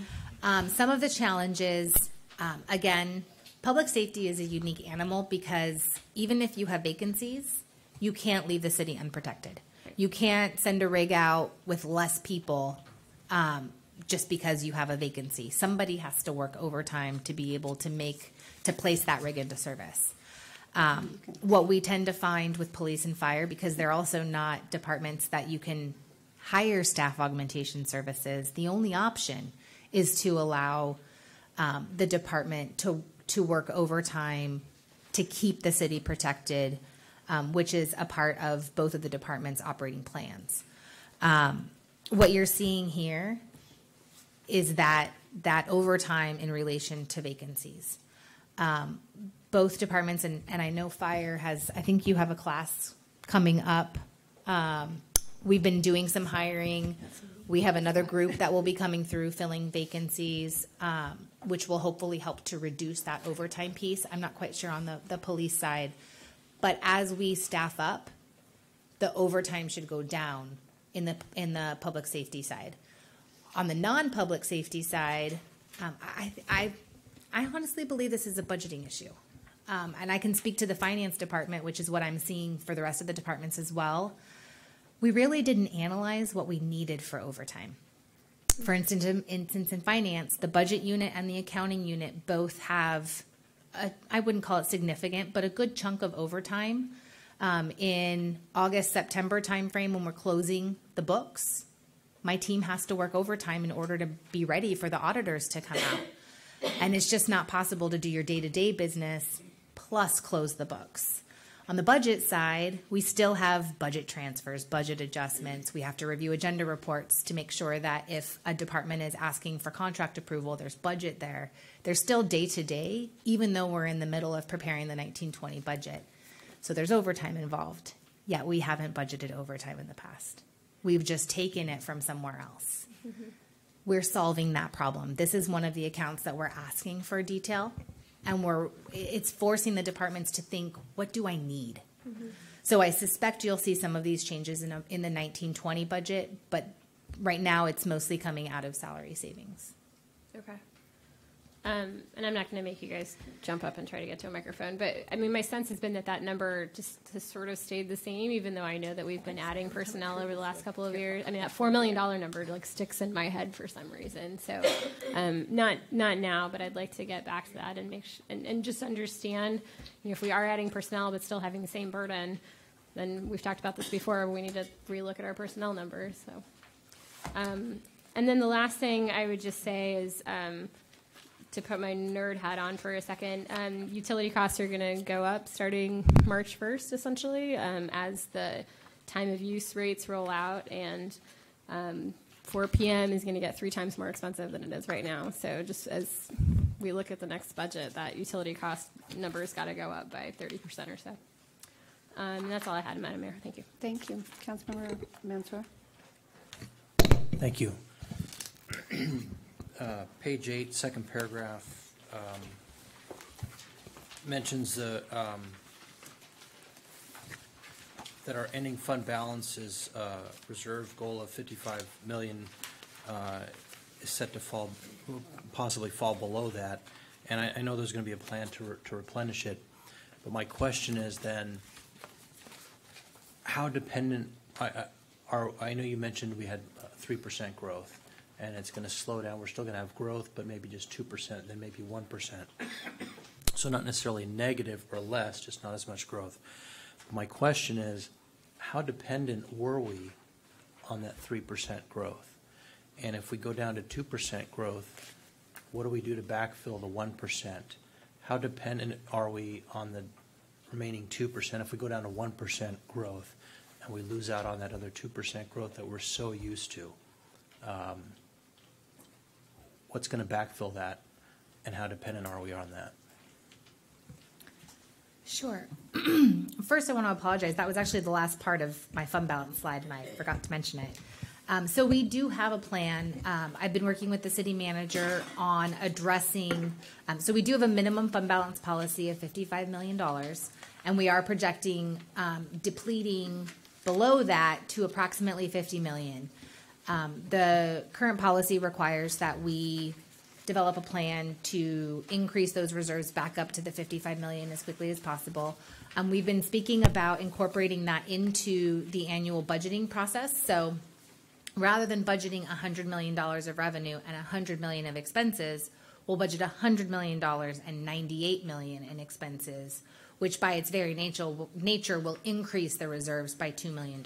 So that's the not maybe the numbers, but that's the plan, is to build that reserve into the budget. As far as the dependence on the revenues, you're absolutely right. We have the cost of doing business increases every single year. And unfortunately, the revenues don't tend to keep the same pace. This is going to be a particularly challenging budget because we have the potential opening, we have the temporary shelter for sure, and the potential opening of a permanent shelter. We have we have our normal MOU increases for salaries and benefits, which are just a normal part of doing business. There are a lot of draws on cash. And that's going to be the biggest challenge, not only for myself, but for all of our department heads. We had our first team meeting yesterday to make sure that we are doing everything we can as department heads to reduce the budgets so that by the time we bring the recommendation to the city manager, who will ultimately make the recommendations to council, we've closed that gap as much as we possibly can. I think one of the biggest challenges is at some point you have to evaluate, if you can't decrease expenses any further, how do you increase those revenues? That's a conversation that I think we'll be having with council members in the future. I don't know what that looks like. I have some ideas, but ultimately it's an increase in revenues somewhere in order to accommodate these increases in expenses, particularly the shelter. Madam Mayor. Thank you. Hold on. Okay. Were you finished? Okay. Can I ask my question? Well, go ahead. Go ahead. Ask your question. I just wanted, for revenues, I've always thought we should have a gift shop, Costa Mesa. I have said the same thing. Everybody At likes the all that stuff, and they're hotels, willing to everywhere pay. I go, there's a We've gift talked shop. about that for a long time. We just haven't All had right. a chance to get to it. There you go. Anyway, that wasn't my question. So I forgot to ask you about this line item on 1B, account number 501800. The description is separation payoff, and we've got its adopted budget had 0. Then we have adjustment 8,915. That's the amended budget, and the year-to-date actual is $356,415. So it looks like we're over by 3,000. 300. Sorry, no, 3,000. The percentage is giant. 3,898%. So my question is, how much of that excess over the amended budget is it attributable to the separation payoff that was made to City Manager Tom Hatch? Little more than half. What was the rest of it? So anytime we have a separation in the employee group, it'll go into this account bucket. There were some other employees that unfortunately did not work out, and we had to let them go. And we gave him severance payment? It depends, but yes, probably. Okay. It could have also been, I don't know if Tammy wants to chime in. Could have also been the Vacation, payout yeah, for their vacation and sick. They have a property right comp to be paid off time. for vacation. Well, that's a or different comp time. line. But we That's have a that. different But it line. may have, we have to go back and look. Sometimes when Vacation comp time cash out is 50160. correct, but that's for the regular employees, the ongoing people that are taking their comp time in cash, and we can go back and check. But when they separate and we cut their final check, I have a sneaking suspicion that whole amount of the vacation and comp time we owe them is being coded to a separation payoff account. Okay. So as I recall, approximately the amount that we paid Tom Hatch was approximately $215,000, something in excess of $200,000. Am I right about that? Because when I looked, it was alarming to see the $350,000 because I was concerned that even more money was paid. Yeah. We'll have to get back to you on that. We Okay. don't have the analysis in front of us, and none of All right. us remember the number. But in any event, just one last question. Not to depose you or anything, but so I mean, if it were a separation payout, an actual severance payout, and Tom Hatch's payout was $215,000, and there was severance payouts in addition to that would be the equivalent of $350,000. You would know about that, right? I mean, you would know that's material. Yes, and by the way, Right. there's only 2 categories of employees that get severance pay, and we didn't have any of those in this fiscal year except for the former city manager. Okay, thank you. So, Okay, so the answer then is that all of that money is likely to have gone to Mr. Hatch. That's what the answer is. Can we just get a breakdown of exactly what was paid out? We're going to get you that Okay. information. We'll provide a follow-up. Because Yeah, the other thing is that, as it relates to that issue, if there were other severance paid out, I mean, I don't know about them. We didn't No. vote on it. No, so- there's no other severance Okay. from this fiscal year. Okay, so just So, since you brought it up, can we just get a breakdown, itemization? We will get a breakdown, and what I think is happening is that when we terminate the employment, it's all getting coded to whatever time is on the books that we owe the employee for their final check to that. That doesn't mean they're getting severance pay, they're getting a property right, which is their vacation and comp time. But we owe them when we separate them from service. They're not getting severance pay. Okay, but it's still, there's a Correct. 501,600 vacation comp time cash payout is also at under 37%. So I don't know. But I if think that's for the regular employees. So that could have been Because we limited the accrual. that number, the $350,000 could have been, and I know you're going to do a will. breakout, but it could have been the severance payout plus the vacation and other items that were owed to Tom Hatch. That's true. Okay, And thank there you. could be other employees in there, not for severance, but it could have been coded incorrectly too, so we'll go find out. Thank you. Okay, let's find out. And along those same lines, as we're building our new budget, I was a little surprised now that you've raised this, when I was looking at this, that we didn't have it budgeted. So for our city manager contract, our new city manager, in all likelihood, there will be some kind of a severance term. And it seems to me that that should be in our budget every year, because you have a contract that you know you might have to pay. So it seems to me there should be a line item that's budgeting for whatever that term of severance is.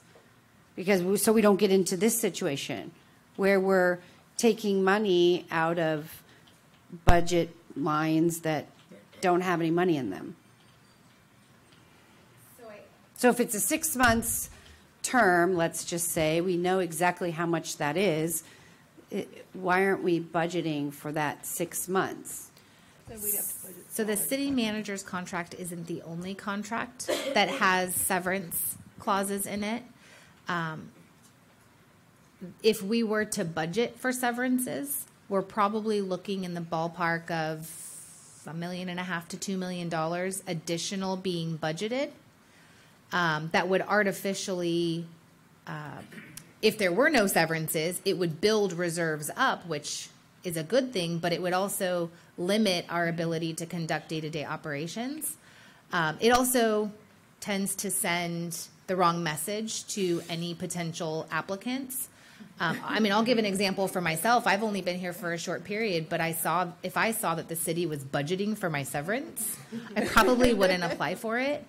I completely understand from the budgeting perspective. It's just a contractual issue. But what we traditionally do and it's just not posted yet, it's again a timing difference, we will do a budget transfer, moving it from salaries and benefits into, because that's essentially where it comes from. It's not an emotional issue. It's just purely a look at here so that any council, the current or a future one, knows that there's money set aside in case they have to pay it. That's all it is. And that's also why you have reserves. If we go, it's kind of hard to see, but the far right bucket called unassigned fund balance, that's why we have those dollars too, is the unanticipated costs. It allows flexibility to council to be able to additionally appropriate for some of these unforeseen items. We talked about the bridge shelter and about the Keller Anderley costs, but at a future point in time, if the budget were very tight and we couldn't absorb it, the council could appropriate it out of this unassigned fund balance, right, if they needed to. So you and I can talk about it further. I have some ideas, but I also would like to get a copy of all the contracts that have severance, because I don't think I knew that we have anyone other than the city manager with a contract for severance. No other employee has a contract. It's in the municipal code. It's a section of the municipal code that department heads have the severance that is in the city manager's contract. So no other employee except the city manager has a contract. Can you pull the municipal code section so that I can read that? I think that was done when we made them at will. I wasn't here during that time. It would have been before you were on council before. Okay, so again, I wasn't here during that time. Okay. So, and I think that's important to know. I would venture to guess that even Councilmember Guinness probably didn't know that. And as we're writing our new city manager's contract, it's important to know what are the maybe unintended consequences for that contract. I think it was part of the discussion of when we made everybody at will back in the 90s, was like we would then be stuck with severance. Okay, I don't know. The 90s, I wasn't here, so I don't know. Let's just get current and figure out what we need to do now. Okay, so I didn't mean to get us off on a sidetrack, but now you raised some questions that caused other questions to come up forward. Well, I actually have a couple Wait, more hold on. questions. I haven't got based to on what ask people my did. questions Yeah. yet. Okay, so just a couple real quick clarifications. As it relates to the Measure X excise tax, we had budgeted for both the tax as well as the permitting fees. And I believe you're going to tell me that it's all the permitting fees for the 3 operators and the however many in the queue are all in this permits section. Is that right? Or were they anticipated, I can't remember, but were they anticipated to be in that amended fiscal year 18-19 1.5 million? Did that include the 50,000 per applicant? It did not. Okay. If you turn to attachment 1A, in the revenue account detail, towards the middle of the page is account number 415215. We were very conservative and did not budget because we were uncertain how much would come in. But you can see that so far, year to date, we've earned $147,000. If you go just a little bit further down, towards the bottom, account 435105. Again, we did not budget for that line item, but we've received, as of December 31st, 247,572. Those are not a part of the 1.5 million because they're not generated. They're basically cost recovery. They're not generated as a tax. Okay. Can you, just for my edification, can you pull the staff report from when we approved these and we discussed this in the budget? Because I understand you're saying it wasn't budgeted in your internally, but my recollection, which could be wrong, but my recollection was in the staff report, there was a number that was allocated to the projected number that we were going to approve. 50,000, I think we were projecting 10. That's my recollection. Okay. And then we also had, in addition to that, the potential sales tax. So I'm not sure. This might be one of those situations where what we voted on and what we discussed at the council meeting is different than what happened on the computer. So can we just double check to make sure so that we know that we've covered all those bases? Absolutely. I know there was some confusion about a couple other budgeted items, and I want to make sure we at least double check that one. Sure. Okay. And then as it relates to on that same topic, if it is separated, is there a way that we can pull out, much like Councilmember Reynolds is asking for things to be separated as it relates to the homelessness expenses, but is there a way that we can pull out the fees other than having to go to attachment B, just on the front sheet here? If we could pull out the fees that relate to the Measure X versus the tax. Yes, so, and when we present to council on March 5th, I'll make sure that the presentation has that pulled out. Okay, thanks.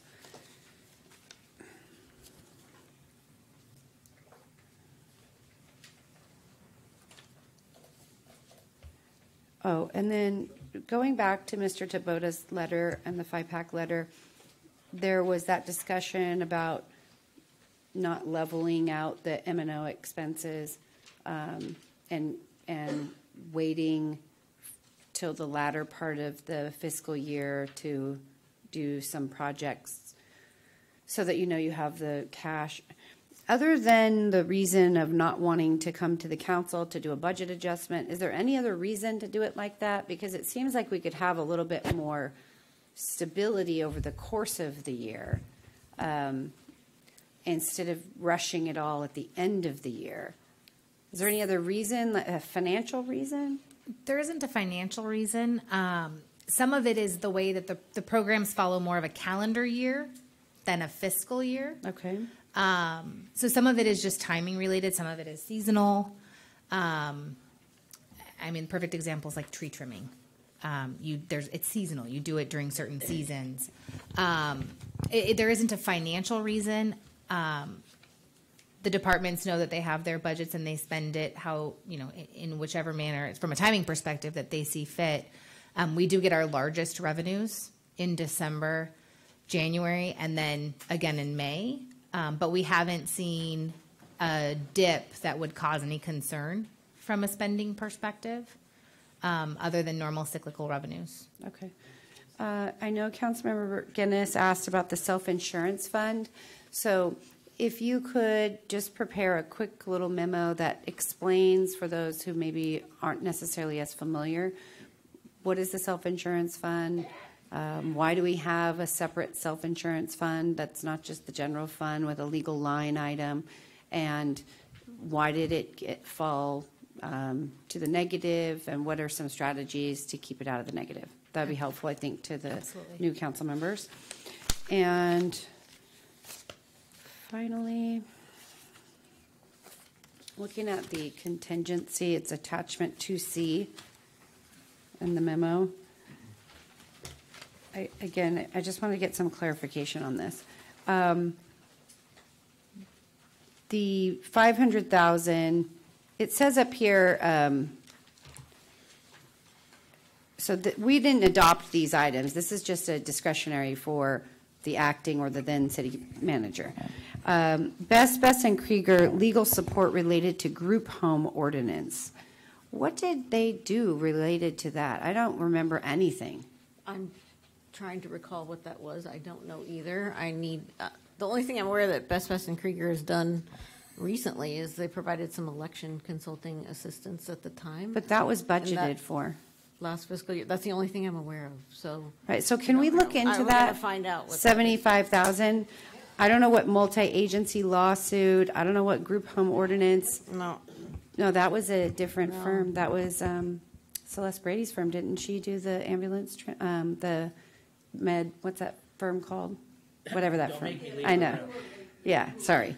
So I don't know what this is, and I think we should look into what it is. And then on the audiovisual for the senior center council meetings, I know we have to have it, but so the 49,109. I mean, it's just shy of being 50,000.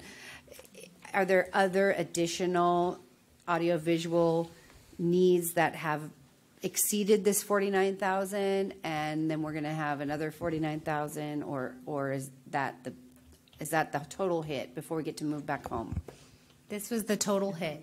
So we, back before we moved to the temporary site, the city manager's office evaluated the technology needs, and we're very careful to select technology that would not only be used at the senior center, but could be used at other meetings in the new council chambers.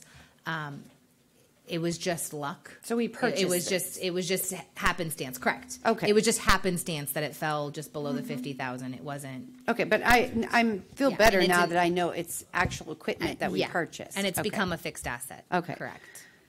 And the teen center unexpected move, is that because of the library, or what was that related to? No, this is related to Costa Mesa Middle School. The room in which we had been occupying was needed to become a classroom, so we had to move into a modular space, which required us to get different furniture, some portable walls, to be able to occupy a space that we weren't occupying before, where things need to get moved in and out every day. Okay. And that there wasn't a budget in recreation? This just goes back to, I know Mr. Taboda is going to ask, why wasn't this in the recreation budget? Now, when we created the budget, we hadn't heard from the school district that they would need the room. So we literally had to move into a portion of the cafeteria every day out of a fixed room that we had full access and lock and key to every day. Okay. So it's unforeseen responsible expense. So is that something maybe we can address as we have for our special districts meetings, maybe talk about that in the future so that we don't have that unexpected? Because I anticipate, based on my experience as a school board member and as a parent, is that every new school year there's all this shuffling around because they don't know how many students they're going to have, and so there's a little bit of an under count, in my opinion. As to number of students, every single year they say there's not going to be a certain number of students, and every single year it's more than they budgeted for. And so maybe if we have to move again, we should probably get ahead of it. I don't know. Yeah, we can certainly ask the question. Okay. And then the Measure X business tax collection security measures, that's just because our finance department needed some additional security. Is that because it's all cash? Yeah. So as you're aware, we are a very open department. Our Treasury department doesn't have any glass. Well, we don't need to go into all breaking that it, detail. but this was for security cameras, both for our protection and for the operators' protection. Okay. And then the $45,000 request to fund IT help desk consultant. What is that? So I heard some complaints over the last few months about how staff wasn't getting the help that they needed as fast as they needed from IT, and IT was overly taxed because they're working on a lot of high priority projects that all have to be done, and we just didn't have enough staff to do it. So the one thing that we could do was to provide some outside assistance. It's just temporary, to come in and help with the backlog of my printer doesn't work, my desktop doesn't work, all the things that I would classify as more simple IT, to keep our staff, our full-time staff, working on the really important, high-profile, complex projects. This is just a short term. We hope that once they get the backlog resolved, that we'll be able to. So I guess my concern about that is that from how many vacancies do we have in IT right now? Where's Steve? One? For IT, we have one right now. Okay. So we have one vacancy, but then we hired a consultant to do the help desk. So why didn't we just fill the position? We are working on that. We are working on that right now. But I don't think that's going to help catch us up with the backlog. That's going to help with these higher profile important projects. Okay. So we're also in the middle of the budget, preparing the budget for next year. Every department submitted additional requests for staffing, which that's being evaluated right now as well.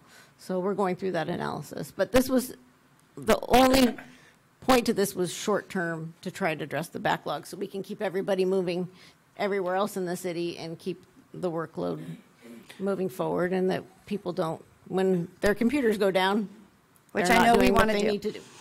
I think the concern that I'm hearing is that the feedback I'm getting is a concern not just in IT, but maybe in Public Works also, that we are hiring consultants and we're hiring them for a part-time position for very legitimate reasons. No one's questioning the motives, but then they're morphing into the permanent position, and then that position is not being flown, so that everybody in the city, all the employees, have an opportunity to apply for those positions. So I think that is a concern, and I do think that maybe some communication with CMCEA to kind of go over those issues and create a plan and be collaborative about it is probably in order. We meet with them every month, so we'll put that on the list. Okay, great. Okay, I think that's all I had.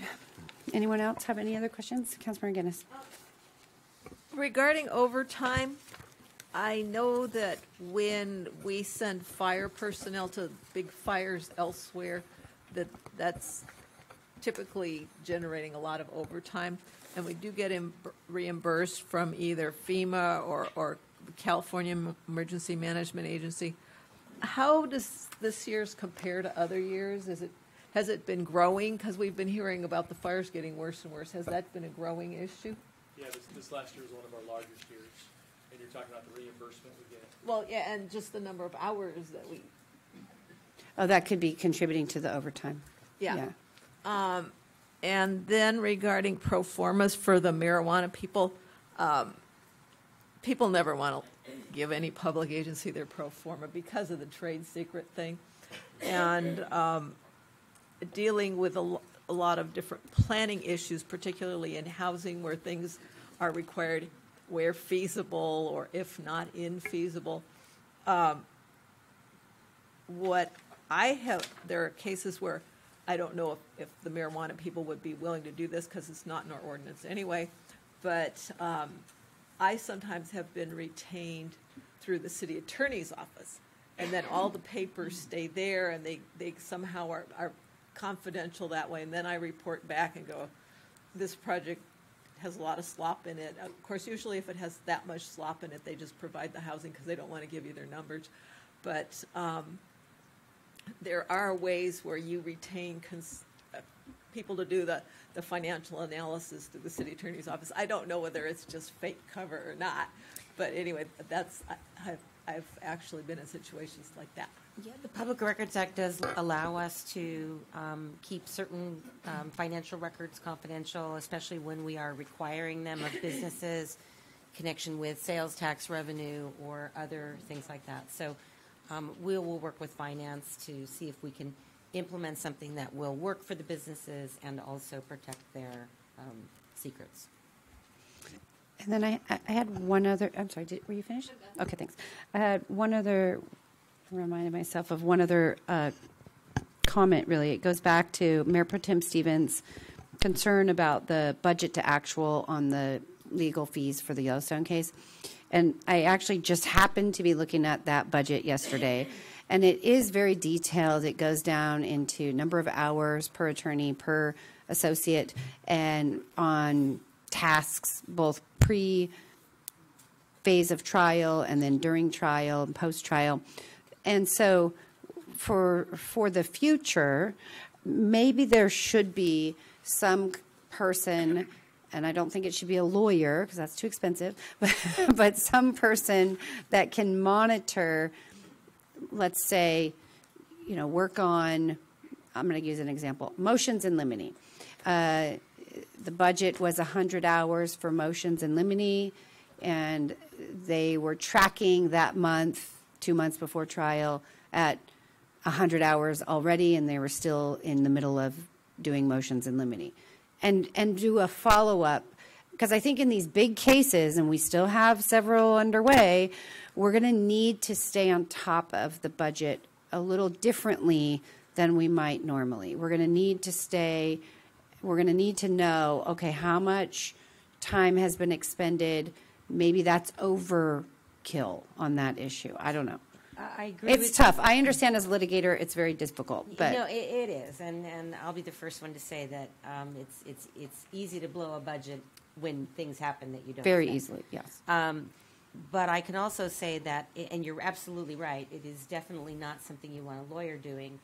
I can tell you what we do is when I review the bills from outside counsel, and I question items from time to time, but but the way the bills are done for us, they're not broken down by all the charges for motions in limine versus charges related for discovery versus, it's all just by date and by a lawyer and by task. So, no, but that can be obtained. I mean, through time slips, you can call out how much time is expended on something. It can be done. And one of the things that I was going to suggest that we might want to do is for those big litigation matters that we're bringing in, is we ask them to prepare their bills differently so that they are broken down more by categories to make that tracking easier. But certainly it's something that the city manager's office and finance and I can work on in terms of what's the best way to keep track of that in a cost-efficient way. Yeah, maybe we can talk about it. Yeah, you could definitely do that. I mean, there's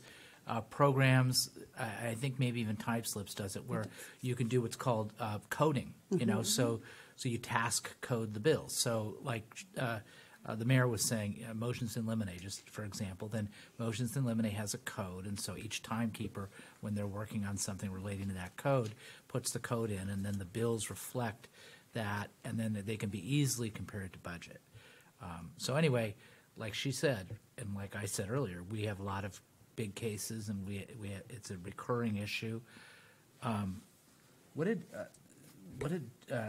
Mr. Martin say? Unforeseen responsible expense. I think that's good.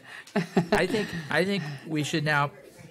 We should now add to the lexicon of acronyms the URE, unforeseen responsible expense. Thank you, Sure. Mr. Martin. Yeah, I think I would probably stop complaining about legal contracts without expiration dates if we had a tighter control on what we were actually spending.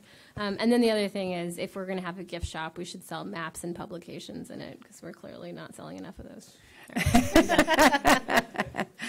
Okay, so thank you very much, and I just want to compliment Ms. Telford and the FIPAC committee and the chairman for all the really good work that you're doing to help us to dig, as you said, dive deep into the budget, make some corrections in terms of the way that we understand what's in the budget, the way we present the budget, the way we code things, the way we record so it's more transparent. Really appreciate that work. I continue to appreciate your transparency and giving us direct answers on questions. I think that's very helpful for us so that we can plan and we can be well informed. So thank you so much. Having said that, one other thing. This does not also anticipate any potential for outside funding that may come in the May revise, right? No, it does not. Okay. All right, so we will move on now to the special meeting agenda. Oh, capital. Okay. Yeah, and we had said we should have a separate meeting on this, which I think was probably right. Okay, capital improvement budget.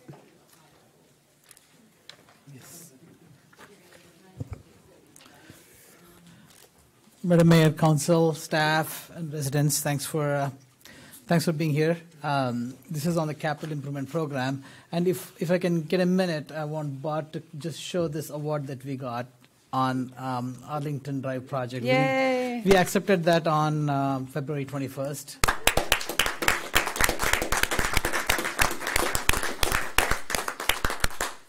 So that's from American Society of Civil Engineers, from our local chapter here, That's Southern wonderful. California.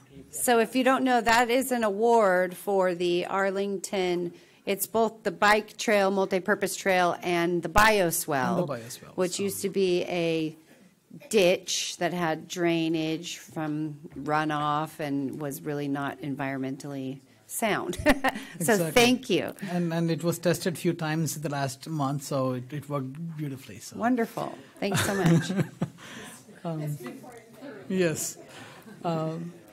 So the capital improvement program, it's an annual, we budget projects into this program, and from a variety of funding sources. One of them being general fund, but a lot of other restricted fund sources come into play into funding the capital improvement program, in addition to grant funds.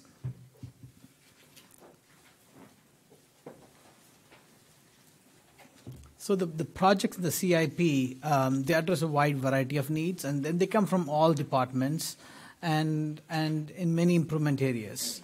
And you have seen them in the budget books, but it's parkways, it's water quality programs, street improvements, active transportation, which we started in the last couple of years. We started budgeting for that.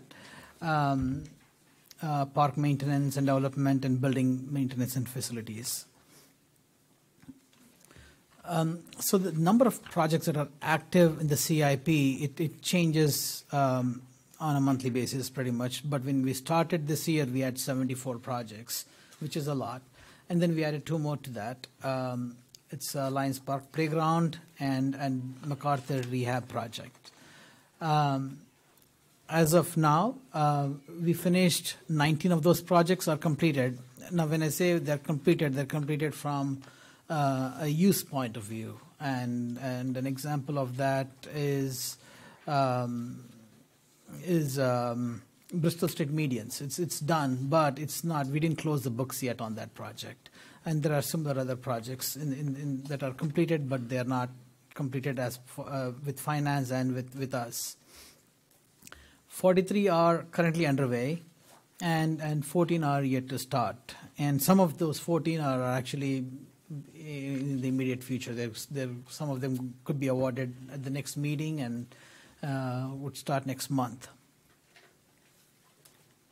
Quickly on the completed projects, I have some slides here.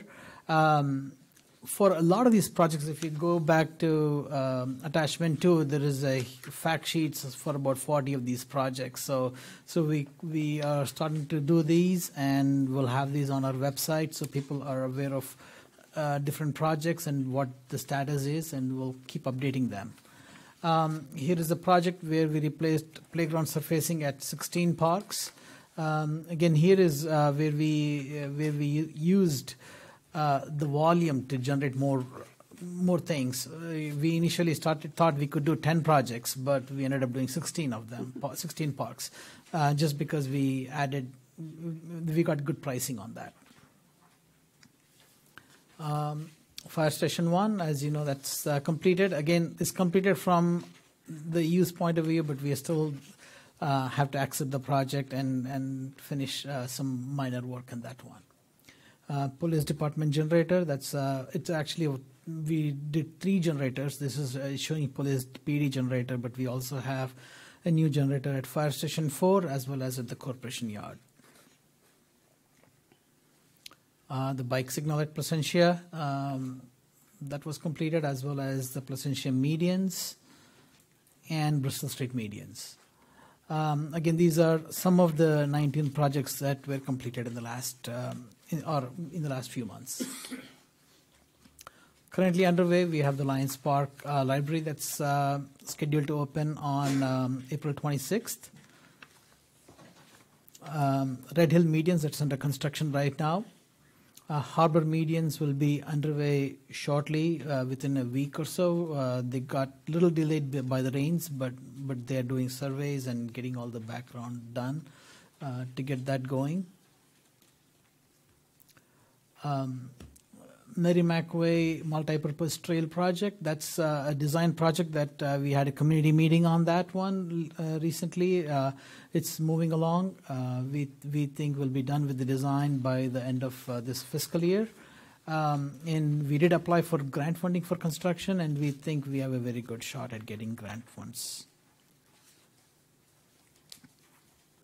Lions Park Playground, I just put this flyer out so people know that we have a meeting coming up on March 9th, as well as there is a survey out for people to participate and provide information on what they would like to see at the Lions Park Playground. So I encourage everyone to visit that website and take that survey. With respect to the upcoming projects, which we are about to start, we have 14 of them in the list. As I mentioned, some of these projects, like the Davis Field Parkways, they will be, it's out to bid. We are expecting bids in March, and the project will be underway in April. And then the citywide alleys, we are working on a staff report, or you'll see a staff report on March 5th, where we got good pricing again. We thought we could do 4 alleys, but we will end up doing 5. So that's coming to you on March 5th. And other projects are in different phases. We are getting proposals at this time, and you'll see these come to you. One project, the next slide shows the projects that have general funds. The previous, these 14 projects, so the other projects, the other 7 of them have grant funds or other funding sources. Of these, we will recommend, we'll come to at the next meeting, we'll ask your approval to recommend removal of Senior Center Fence project. That's a project that we initiated because of complaints that we received from Police Department as well as from the Senior Center about issues of loitering and people encroaching into parking lot at late night hours. But with the new bridge shelter coming up, we think there will be a lot more enforcement. Will have more activity in that area, so we could defer this project at this time.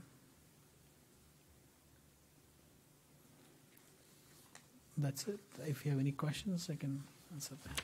Okay, Council, we'll start with Councilmember Mansour. Any questions? Great use of time tonight. Thank you, Raja. Councilmember Mar? Can you put that last slide back up, please? Do those citywide storm drain improvements address some of the issues on the west side? I'm thinking West 17th in particular that we've received a number of complaints about. Yeah, thank you, Andemar, for bringing that up. We are working on a project. Actually, we have a storm drain master plan, drainage master plan, that was done maybe 15 years ago, and at that time, the new technologies that we're using right now, they were not envisioned, so not all type of projects were thought of. So we will be doing a small update of that one and come up with a priority list. We already have an idea of where we have issues, like the issues in the west side by Pomona and 17th and some other areas. And we also had a meeting with Newport Beach yesterday to talk about what's happening in their side of because what happens from our side, it ends up in their quarter too. So we're kind of getting an idea of what projects they are implementing. So we'll be doing a comprehensive review of that and come up with a list of projects. We have some money set aside from our drainage fee account for that purpose, and also from the general fund to that for those improvements. So we'll come into you shortly on that. Okay. So as part of the next budget. And then can you talk a little bit more about Wilson Street widening? Yeah. So the Wilson Street widening is listed in this particular list. So that has funding from Measure M and traffic impact fees.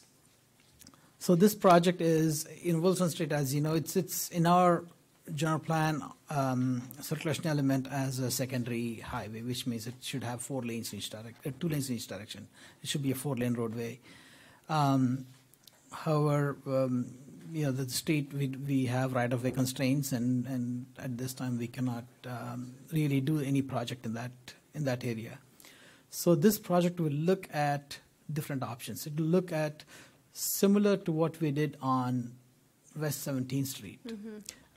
Again, we use exact same formula. We use OCTA money and traffic impact fees to look at alternatives. What can we do? If we have to do a 4-lane project, what are the right-of-way needs? Now, with the existing right-of-way, what can we do? Or with some minimum right-of-way acquisition, can we do something? And we found out for West 17, for example, we could do bike lanes and with very minimal effort without acquiring much right-of-way. But keeping it to 1 lane each direction. We are not widening that beyond that 1 lane.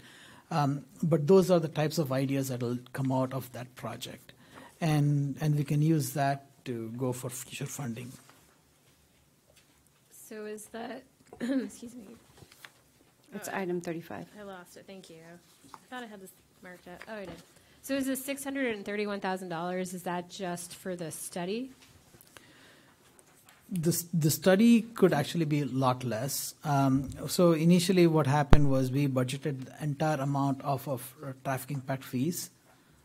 Then we received grant funding. So that's why you see that there is more money than we really need for that particular project. Got it, okay. So the money that's extra is traffic impact fee money that will go back to the traffic impact fee fund. Okay, thank you. I was super confused. It's like, are we designing? Are we building? I don't know enough. Okay. I think that's all I had. Thank you. Thank you. Councilmember Chavez, any questions? Just one quick question. Could you please expand on what upgrades we're getting to Shalimar Park? Yes. On the Shalimar Park, we are planning to have a community meeting to discuss with the community what improvements they are looking for.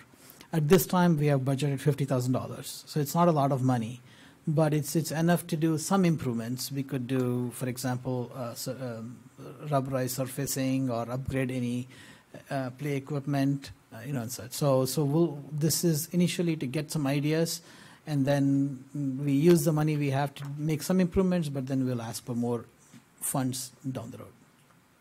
Cool. Want to make sure. Thank you, Raj. Mayor Pro Tem Stevens, any questions? Yes. So I'm going to be the surrogate for my friend Dave Couch, who would want me to ask you about Adams Avenue. Yes. So Adams Avenue, I remember we had this discussion earlier in the year, and I don't see that project that we were discussing, kind of the big, large-scale Adams Avenue project. And I think you remember telling me that the grant, we didn't get the grant that we were hoping to get on that project, correct? That's correct. Okay. And so it's not on this list. But what about something a little bit more modest? Because, like, the concern that I'm hearing from my neighbors is, including Mr. Couch, is forever we've had that between, I think it's between, not all the way to Royal Palm, but you know what I'm talking about, like over by the 24-Hour Fitness, all the way over to Mesa Verde. It's this on the, I guess it's on the north side. It's dirt. You've got just dirt. Yeah. Yes. I mean, it looks like the Pony Express. It looks like what Diego Sepulveda took to the Adobe, which is right over there. I mean, it just is, I get so many people saying, and then this trash gets thrown there and everything like that. It's like, so is it possible for us to scale back the project and say, okay, well, it's not, maybe it's not going to be a award-winning bioswale project, but we're just going to make it a real sidewalk. Mm-hmm. Is that something we could consider doing? Yes, Mayor Pro Tem Stevens, we did not give up on that project actually. so that entire project is still in our idea. The project that you see in the middle there, Adams Avenue Multipurpose Trail, it's actually, we already have proposals. It is to do that entire, to work on the medians as well as to provide bike trails off the cycle tracks, basically, off the curb on both sides.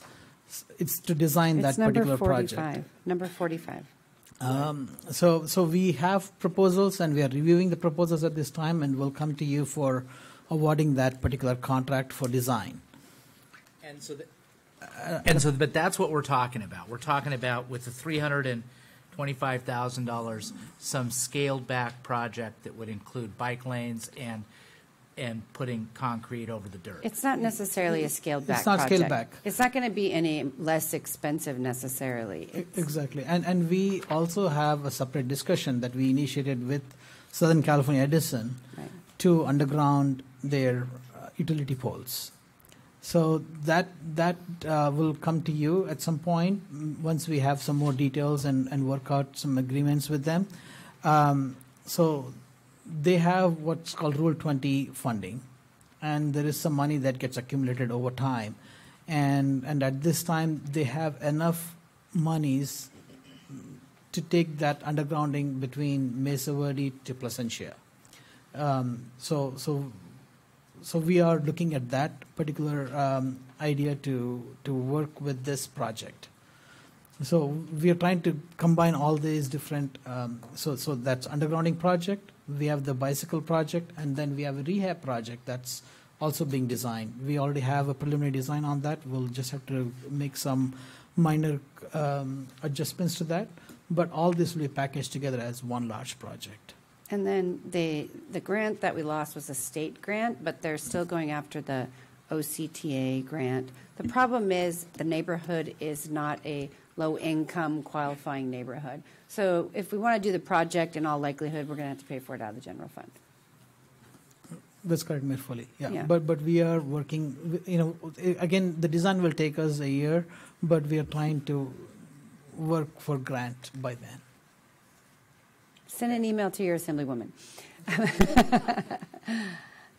I did my ask for that same project, so maybe you can do another ask. Councilmember Reynolds? Yeah. Okay. So one quick question, and thank you for sending us the update with the status on these projects. So I know the financial numbers in the staff report we have are through December 31st. Is the status through December 31st, or is the status current? I think the status is more or less current, actually. Sure, okay. That's what I wanted to just make sure. Yeah. Okay, so we're about 2/3 of the way through the year, and I know these projects vary in size, but just by number of projects, we're about 25% done with the 74 projects that were listed. I'm assuming, do you expect to finish them all this fiscal year? Councilmember Reynolds, some of the projects, the capital improvement is a little bit of some of the projects like Lions Park, they take years to get done, and even the remodel of our council chambers, for example, it's taking us 2-3 years to get through the process. So while we would like to get everything done in the same year, it's difficult, it's challenging. We did fall back 2 years ago, and we are catching up. Our goal is by the end of this year we will not catch up, but at least bring that gap down. And in the future, in the next fiscal year, we'll try to reduce that even more. So we are working our way down. We're doing better than how we did last year. But we are moving better in projects. Sure. And I wasn't expecting that you would say yes or needing to explain why. I just want to make sure that we have a solid understanding as we're making additional requests for the upcoming year. Yes. That we're not giving you twice as much as you can do, and then going to be disappointed that half of it gets done, right? So I want to make sure that we have some good communication about what is feasible and what our expectations should be and what we can get done. If I could add to that, Madam Mayor, we've had a lot of discussions in the last several months with staff about that, because we're setting these very long project lists, which are great, but we're also creating a huge morale problem because we're so successful in doing many, but we can't get through the list. So we're looking at a way, as he said, we're making great progress to getting the list a more realistic list that we can accomplish in the year, that we can commit to, and we know we're going to finish, and then moving on the next year to doing the same thing. So we don't have, it's being looked at, as a backlog, and it's not necessarily a backlog. It's incredibly aggressive given you can't do 100 projects in a year. It's just not possible. So we're trying to be more realistic. Or 74. Yeah. We're trying to be more realistic and present a realistic list to you that can be accomplished. Okay, good. Yeah, I would appreciate that. And also, I don't want to overpromise to our residents as well about what we expect to be able to get done. Or staff, of course. Okay, so, and I mentioned this before, I forward a lot of requests to you, and I'm trying to answer a lot of questions about what projects are happening and when they're going to get done and what is the schedule. So if we could, I think these are available in PDFs, but it'd be great, again, to have on our website just a simple table of the projects and the time and the status and the expected timing. That would at least help curb some of the email activity, I think. So I liked what you said about the ability to kind of bundle projects or take advantage of some economies of scale. I think that could be another strategy in how do we accomplish a lot with less. And wanted to acknowledge again what I acknowledged at our last council meeting about all of the extra outreach we're doing on Lions Park. I did learn from our grant consultant TPA that obviously that outreach is helpful for us in going after grants in the future. But they wanted to say make sure that we do really good documentation of that outreach as well. So if you haven't yet, they had very specific guidelines about the types of documentation and the types of outreach that gets a lot of points for grant money. So let's just make sure that we're doing that. Definitely. Good okay. Point. Thank you. Councilmember Guinness. I noticed we had at the end of last year in the CAFR, we had a little over $7 million in gas tax, and then our budget shows that we are anticipating to get in $4.8 million. Basically, it comes out to about $12 million in gas tax. Is that all spoken for our roadways? Because some of these projects, it seems like that would be logical. Councilmember Guinness, we do budget for everything. We are doing analysis of all revenues, all different parts of money. So we'll have a better information on that. But we we are using up all the funds that are programmed. And then we had that list of improvements to be added to the budget. Will we be getting more information on that before we go to vote? I mean, other than just the bullet point list? A little more. Are you talking about your last slide?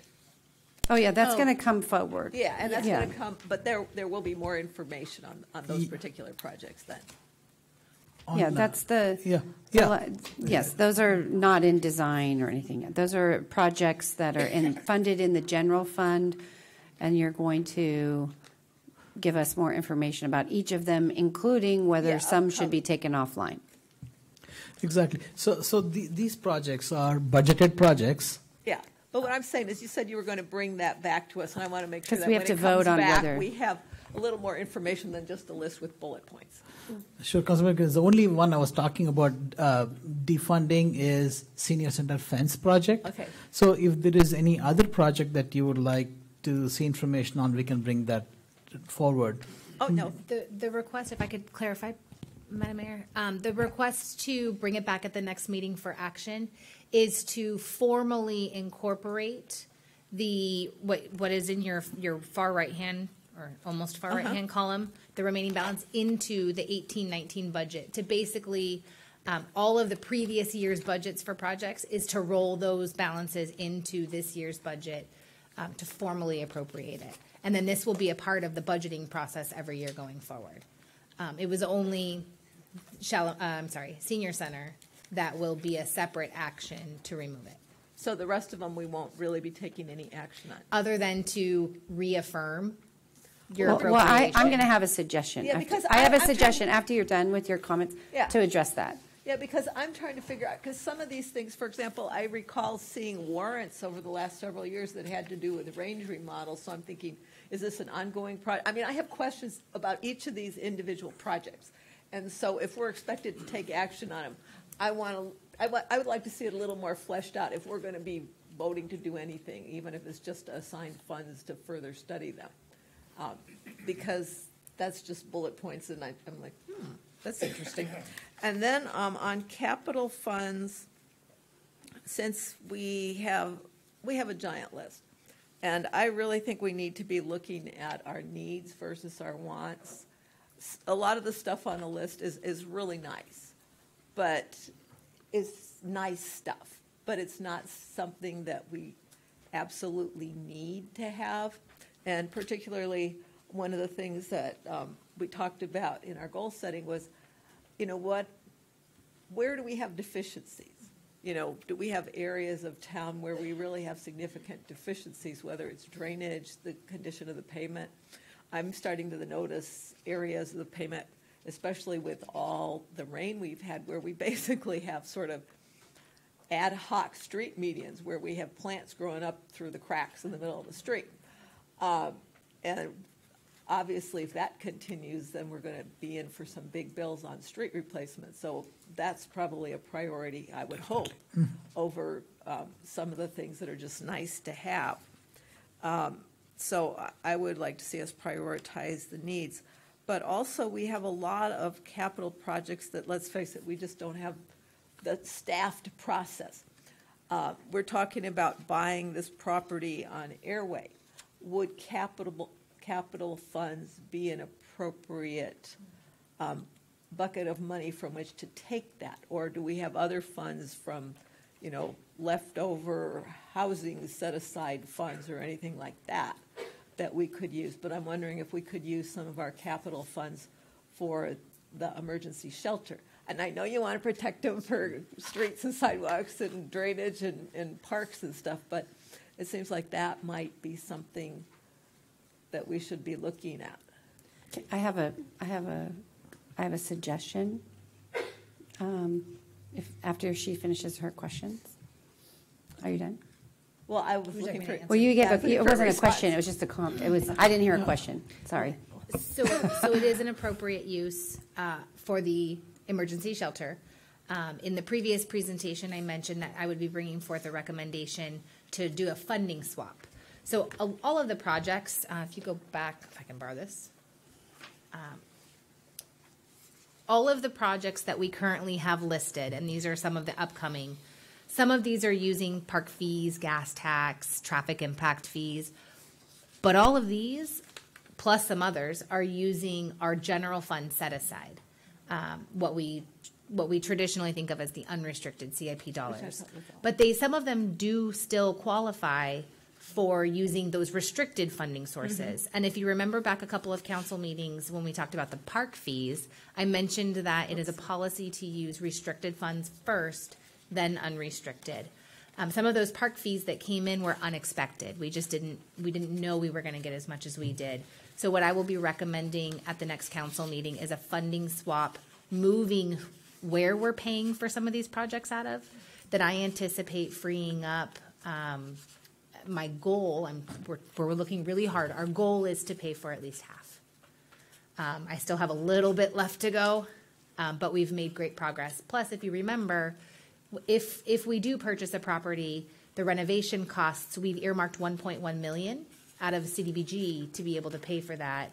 The remainder we are anticipating, and it's already included in the list for the CIP budget for 1920. We still have a budget gap in that we're trying to reduce, so we're still hoping it can come out of that pot. So it absolutely qualifies, and we are doing everything we can to free up funding to pay for as much of it out of non-general fund as possible. Okay, thank you. Okay.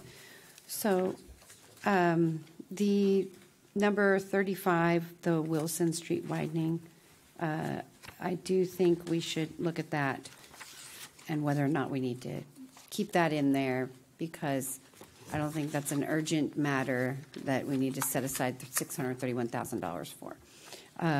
But what my suggestion is that much like we did with the Bike and Walkability Committee, where we took the list of projects that the committee wanted to consider, and then we prioritized the list. For those items that are not yet started, or that possibly have had a very nominal amount of money expended, and I'll let you decide what that is, because these numbers are only through December, so I don't know how much it is now. I think we should look at having staff go through and prioritize, then the council take a pass at prioritizing what projects we still think are important to continue and are top priorities for us. Because in looking at this list, I'm sure all of us can find a couple that we think are not priorities right now. The Wilson Street is one that comes to mind for me. So I'd like us to do that. I'd like to have you take the list, take the items that have not yet started or have had some de minimis amount of work or financial outlay, and then and I will add the other caveat, are not part of the council already approved priorities. So for example, I know the chief's sitting over here sweating bullets because the range remodel's in that list and it hasn't been started yet.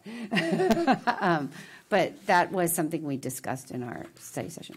Use good judgment to do that, but I do think we should take another look at this, because you have 76 projects, and we only have so much money and so much time, and maybe there are projects that we want to do, but they might go into like tier 3 or 4, and we don't need a budget for them right now, but they still could stay on the list. And when the time comes when we have funding available and they become a higher priority, we can move them up the ladder. That's just a suggestion that I have. Certainly there's other ways to do it, but I do think it's important that we start to, for those items that for many years have been sitting on this list and nobody has made any progress in moving them forward, seems that there's no support for doing those projects, right? I don't consider the Adams one of those. That's because that's an expensive project, and we've been trying to get grant money for that. But I think Councilmember Reynolds had her hand up or was pushing her button, so that told me that she wanted to talk. And then Councilmember Mansour, and then Mar. I really like that suggestion and wanted to suggest adding to that one of the recommendations from the 5 Hacks Committee's previous memo on CIPs, and that was, I think the tier 1, 2, and 3 it seems like has become a little bit meaningless. So one of the recommendations, and Mr. Tagoda's here as well, I think he wrote that memo, was to improve kind of or create a categorization for these projects, right? Is it a safety issue, a maintenance issue, wants versus needs types thing? So I think it'd be a great opportunity to kind of instill that kind of categorization as well to help us prioritize. Thanks. Councilmember Mansour. Thank you. Raja, you mentioned the Rule 20 of funds for undergrounding utilities, and personally I'd like to see Adams Avenue, the utilities undergrounded, whether there's a trail or not. I'd like to see a bike trail and it cleaned up, absolutely. But as normally we take those funds and kind of use it as collateral, I guess, if you will, for a project that may cost millions, and then we pay it off over 10 or 20 years based on that funding stream that comes in. So what was our last project, and have we paid that off so that we now can use those funds for a new project? Councilmember Mansour, so the Rule 20 funds, they accumulate over a period of time. The last big project, I think, was 19th Street, when we, on the west side, that we undergrounded utilities. It takes time for those funds to accumulate to a meaningful value where it can be a project. And what Edison does is they allow you to amortize that over, so as you can use next 3 years of revenues too, for example. Based on that evaluation, they think we have a project.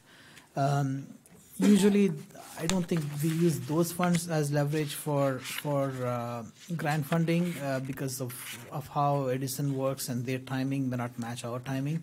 But we definitely use many other sources like traffic impact fees or other funds to match up with any potential grants. So is our last undergrounding project from Rule 20 funds paid off? Now we have it available for Yes. It is paid off. Yes. So we are free to choose a different project, whether it's Adams or something else at this point. That's correct. Okay, thank you. Councilmember Mar. Yeah, I was just I like the idea of categorizing sort of based on theme, safety, or other things. I'm also just wondering, based on schedule for some of these things, I mean, some of them we're doing design just to see what our options are going forward, and I'm great spending money. I think it makes sense to spend money on some of those things because we're not committing ourselves to a full construction project. I also think there's times when there's grant funding available and it's use it or lose it money, so it might not be the most important thing on the list, but we should take advantage of the funding if it's available. And then sort of the third thing is just in terms of timing. I didn't want to bury you with work to do for this meeting, but in my mind, it would be helpful. We always do things on this like 1-year budgeting cycle, right? Like, I think there's things that are on this list that I would be okay doing 3 years from now, anticipating the funding well in advance, having a better sense of what we can do in the next year, and then what if there's funding available. We talked about this with staffing too, right? It's fine to come up with like these are the positions we're going to need in the next year, but if funding were to support it, it would be nice to know sort of what the like 2 and 3 year plan was moving forward too. So, now we've got like 4 different concepts we're throwing at you, but I do think that there is a way to organize some of this so that we're prioritizing, looking at it over time, and like fully understanding what the burden is. Because 74 things in 1 year with 17 different timelines is a lot.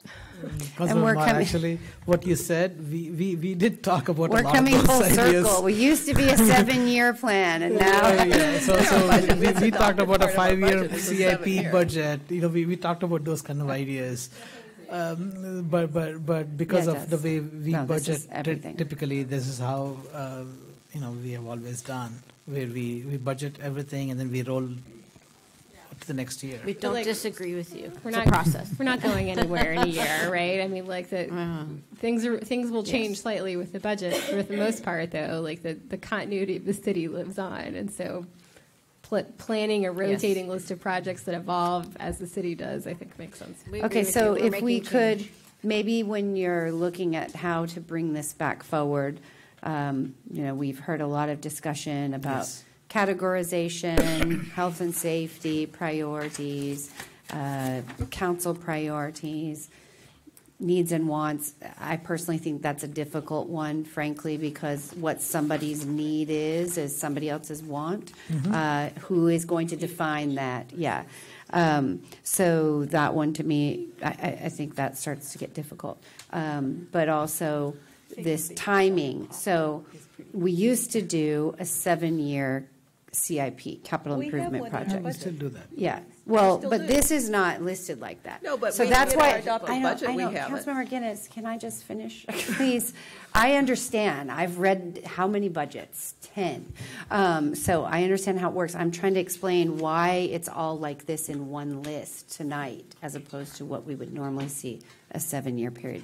Is because they're just giving us all the projects that are still open and pending. This isn't something that you would normally adopt for 1 year.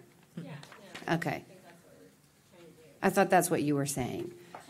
So no, that's not what we would normally do. But I do think we have to prioritize. So anyway, I think we've beat that to death. I think you get it. So we'll move on. I think there's a way. I have a couple just real quickies. So, Would you mind if I follow up on that really quick? I believe there's a way to break them down in categories and prioritize within the categories. Yes, exactly. So I will work on that. Yeah, I think, and I'm going to add to that in a second. But so, at our last FIPAC meeting, we had a pretty interesting discussion. Kelly was there, of course, about the can ordinance. And I really didn't understand about the can ordinance. I knew that it was 6.5%. I knew that there was a 5% component and a 1.5% component. But what I had misunderstood how that was allocated. But I learned, and correct me if I'm wrong, that 5% is allocated to things like road, streets, alleys, stoplights, things of that nature. 1.5% under the current can ordinance is allocated to facilities like buildings and things of that nature. Now, when the can ordinance was adopted, which was whenever, and that allocation was a really good idea because there was a lot of deferred projects in the area of streets, roads, alleys, and so forth. But as we've gone through that since it was adopted, and we keep seeing these projects be completed, I think last time I heard that there was something like 89 alleys that we've done out of 144, things of that nature. And we have needs relating to the facilities. For example, our shelter, our whatever, our elevator, things of that nature that we see on this list. Do you think it would be something that we should reevaluate the allocation between the streets, alleys, and so forth, and the facilities in terms of the can ordinance? Yeah, while that distribution was there, 5% and 1.5%. I don't think we really kept up to that particular hard lines. If you look at our CIP budgets, you will see facilities and this in mixed up in that 6.5%. So we really haven't stuck to that particular line. We tried initially to follow that, but then Lions Park project, for example, that takes up a lot of the CIP funding. So it wasn't. And that would be a facility, exactly. So it should be part of the 1.5%. Yeah, so it exceeded that. The other thing, just for fun, and we talked about this at the end of our meeting when we all got together on that session that we did, the priority session. Oh, that's. We talked about the concept of, with regard to capital improvement projects, breaking them down by district, and there was some kind of back and forth about this. And I think it's kind of interesting, actually. I just was fiddling around on the list and writing by the district-specific projects, and there are a lot of them that are citywide, and there are a lot of them that deal with facilities, city facilities, which I don't really think pertain. It's more the first category of the CAN ordinance. And just to kind of see in a chart, of these projects, where do they fall in terms of the voting districts? As I said, just to track it, and not to create balkanization or whatever. But I just think it's interesting because then the district representatives can follow up on those. They can see, they can report back to their constituents, and we can start to develop that rhythm, in terms of following up. And the last thing I want to say is, there's never anything in these, even the 7-year thing, about anything we're doing at the golf course. So I have to say it, because that's, as I say every time, that's an income-producing asset. It's a park that drops, well, of course, people have a lot of fun at the park, but it's a place that drops $2.2 million in net income to our budget every year. And if we could, and unlike many of our capital improvements, there could be a return on investment. Very, very few of these has the possibility of a return on investment, and the golf course does. So I think, we should consider that. There's a lot of work that needs to be done over there. Okay, we're going to close the meeting. I can speak to that just really quick. I'm sorry. We've set a meeting with the golf course operator and your chief of staff and myself and the mayor to talk about what that looks like over the next couple of Well, years. he's supposed to be included in that meeting. Mayor Pro Tem, for Okay. sure, yeah. Oh, okay. All right. Just make sure they're doing what they're Mayor Foley, required just to under the clarify, contract, too. when we come back next week, you want more detail on these 14 projects that haven't started yet? No, Is it- not necessarily. I think, but not for next week. Are we coming back next week with that? Okay, as part of what?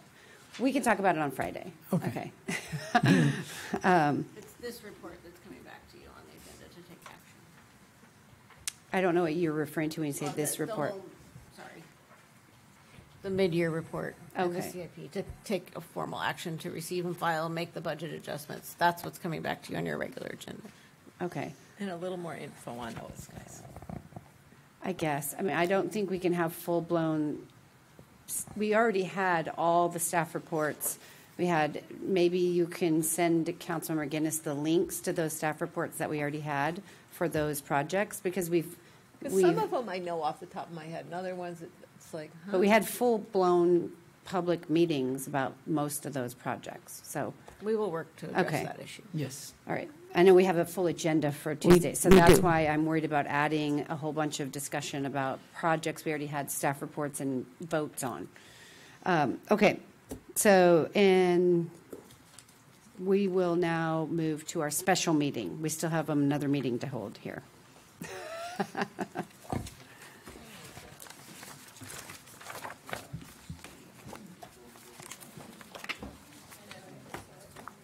The bidding requirements.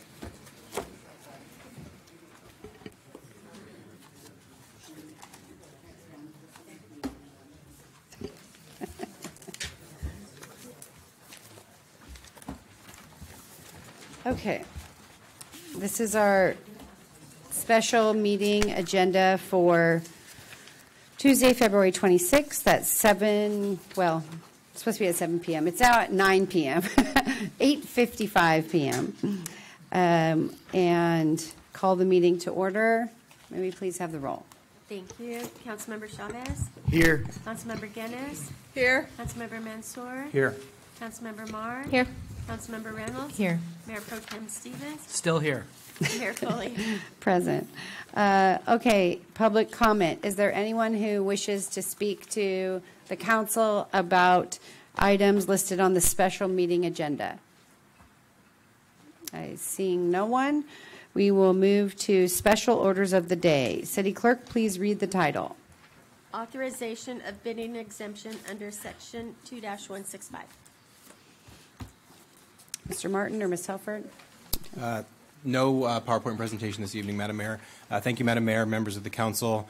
Tonight, staff is requesting that the City Council determine that compliance with the bidding requirements and procedures of the municipal code for the procurement of supplies, services, and equipment for the city's temporary bridge shelter are not in the best interest of the city, such that the procurement of supplies, services, and equipment for the shelter should be exempt from the municipal code's bidding requirements and procedures. Over the course of January and February of this year, the City Council has taken strong actions and forward-moving steps to provide shelter for individuals experiencing homelessness. These steps have included entering into a lease agreement with the Lighthouse Church to utilize a portion of their property for the temporary bridge shelter, and entering into a professional services agreement with Mercy House to operate the city's temporary and permanent bridge shelter facilities. With this, the City Council has also established a timeline to begin temporary shelter operations in early April, with the fast-moving target of April 1st. The federal court has also established a requirement to open a shelter facility for the city to be eligible to enter into a settlement agreement in the ongoing Orange County Catholic Worker case. As staff has continued to move forward after each of the council's actions, we have continued to research necessary purchases and procurements that are essential for a shelter operation. At current, with this expeditious timeline in place, there are several items that will not be available in time if staff follows the city's formal bidding requirements.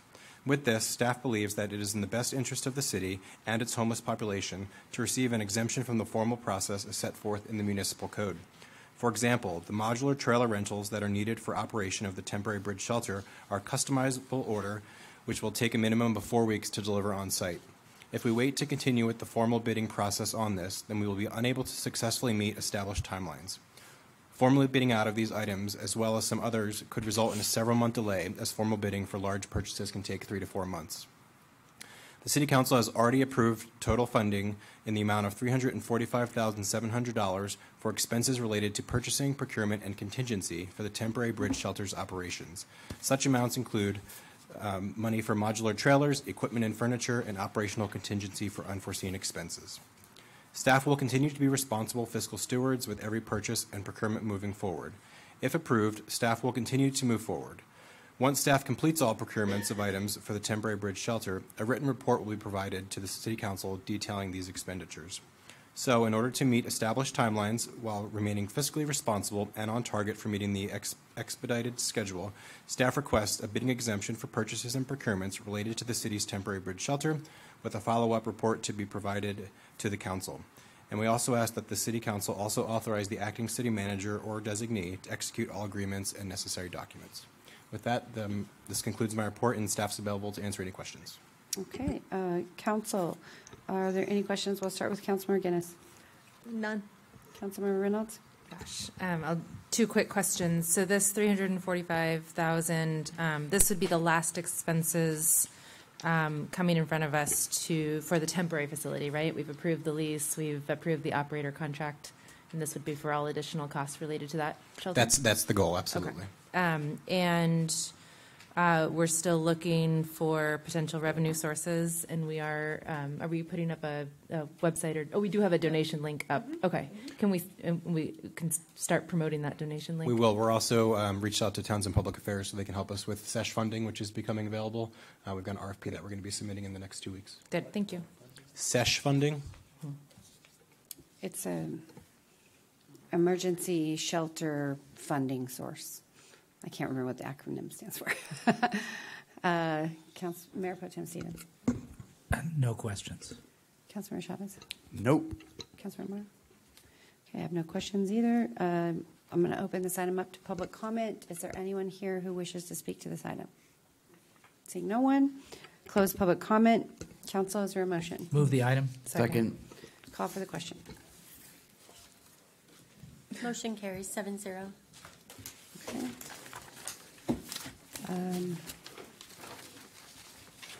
Any council member comments, reports, anything? No. We'll adjourn this meeting. Thank you.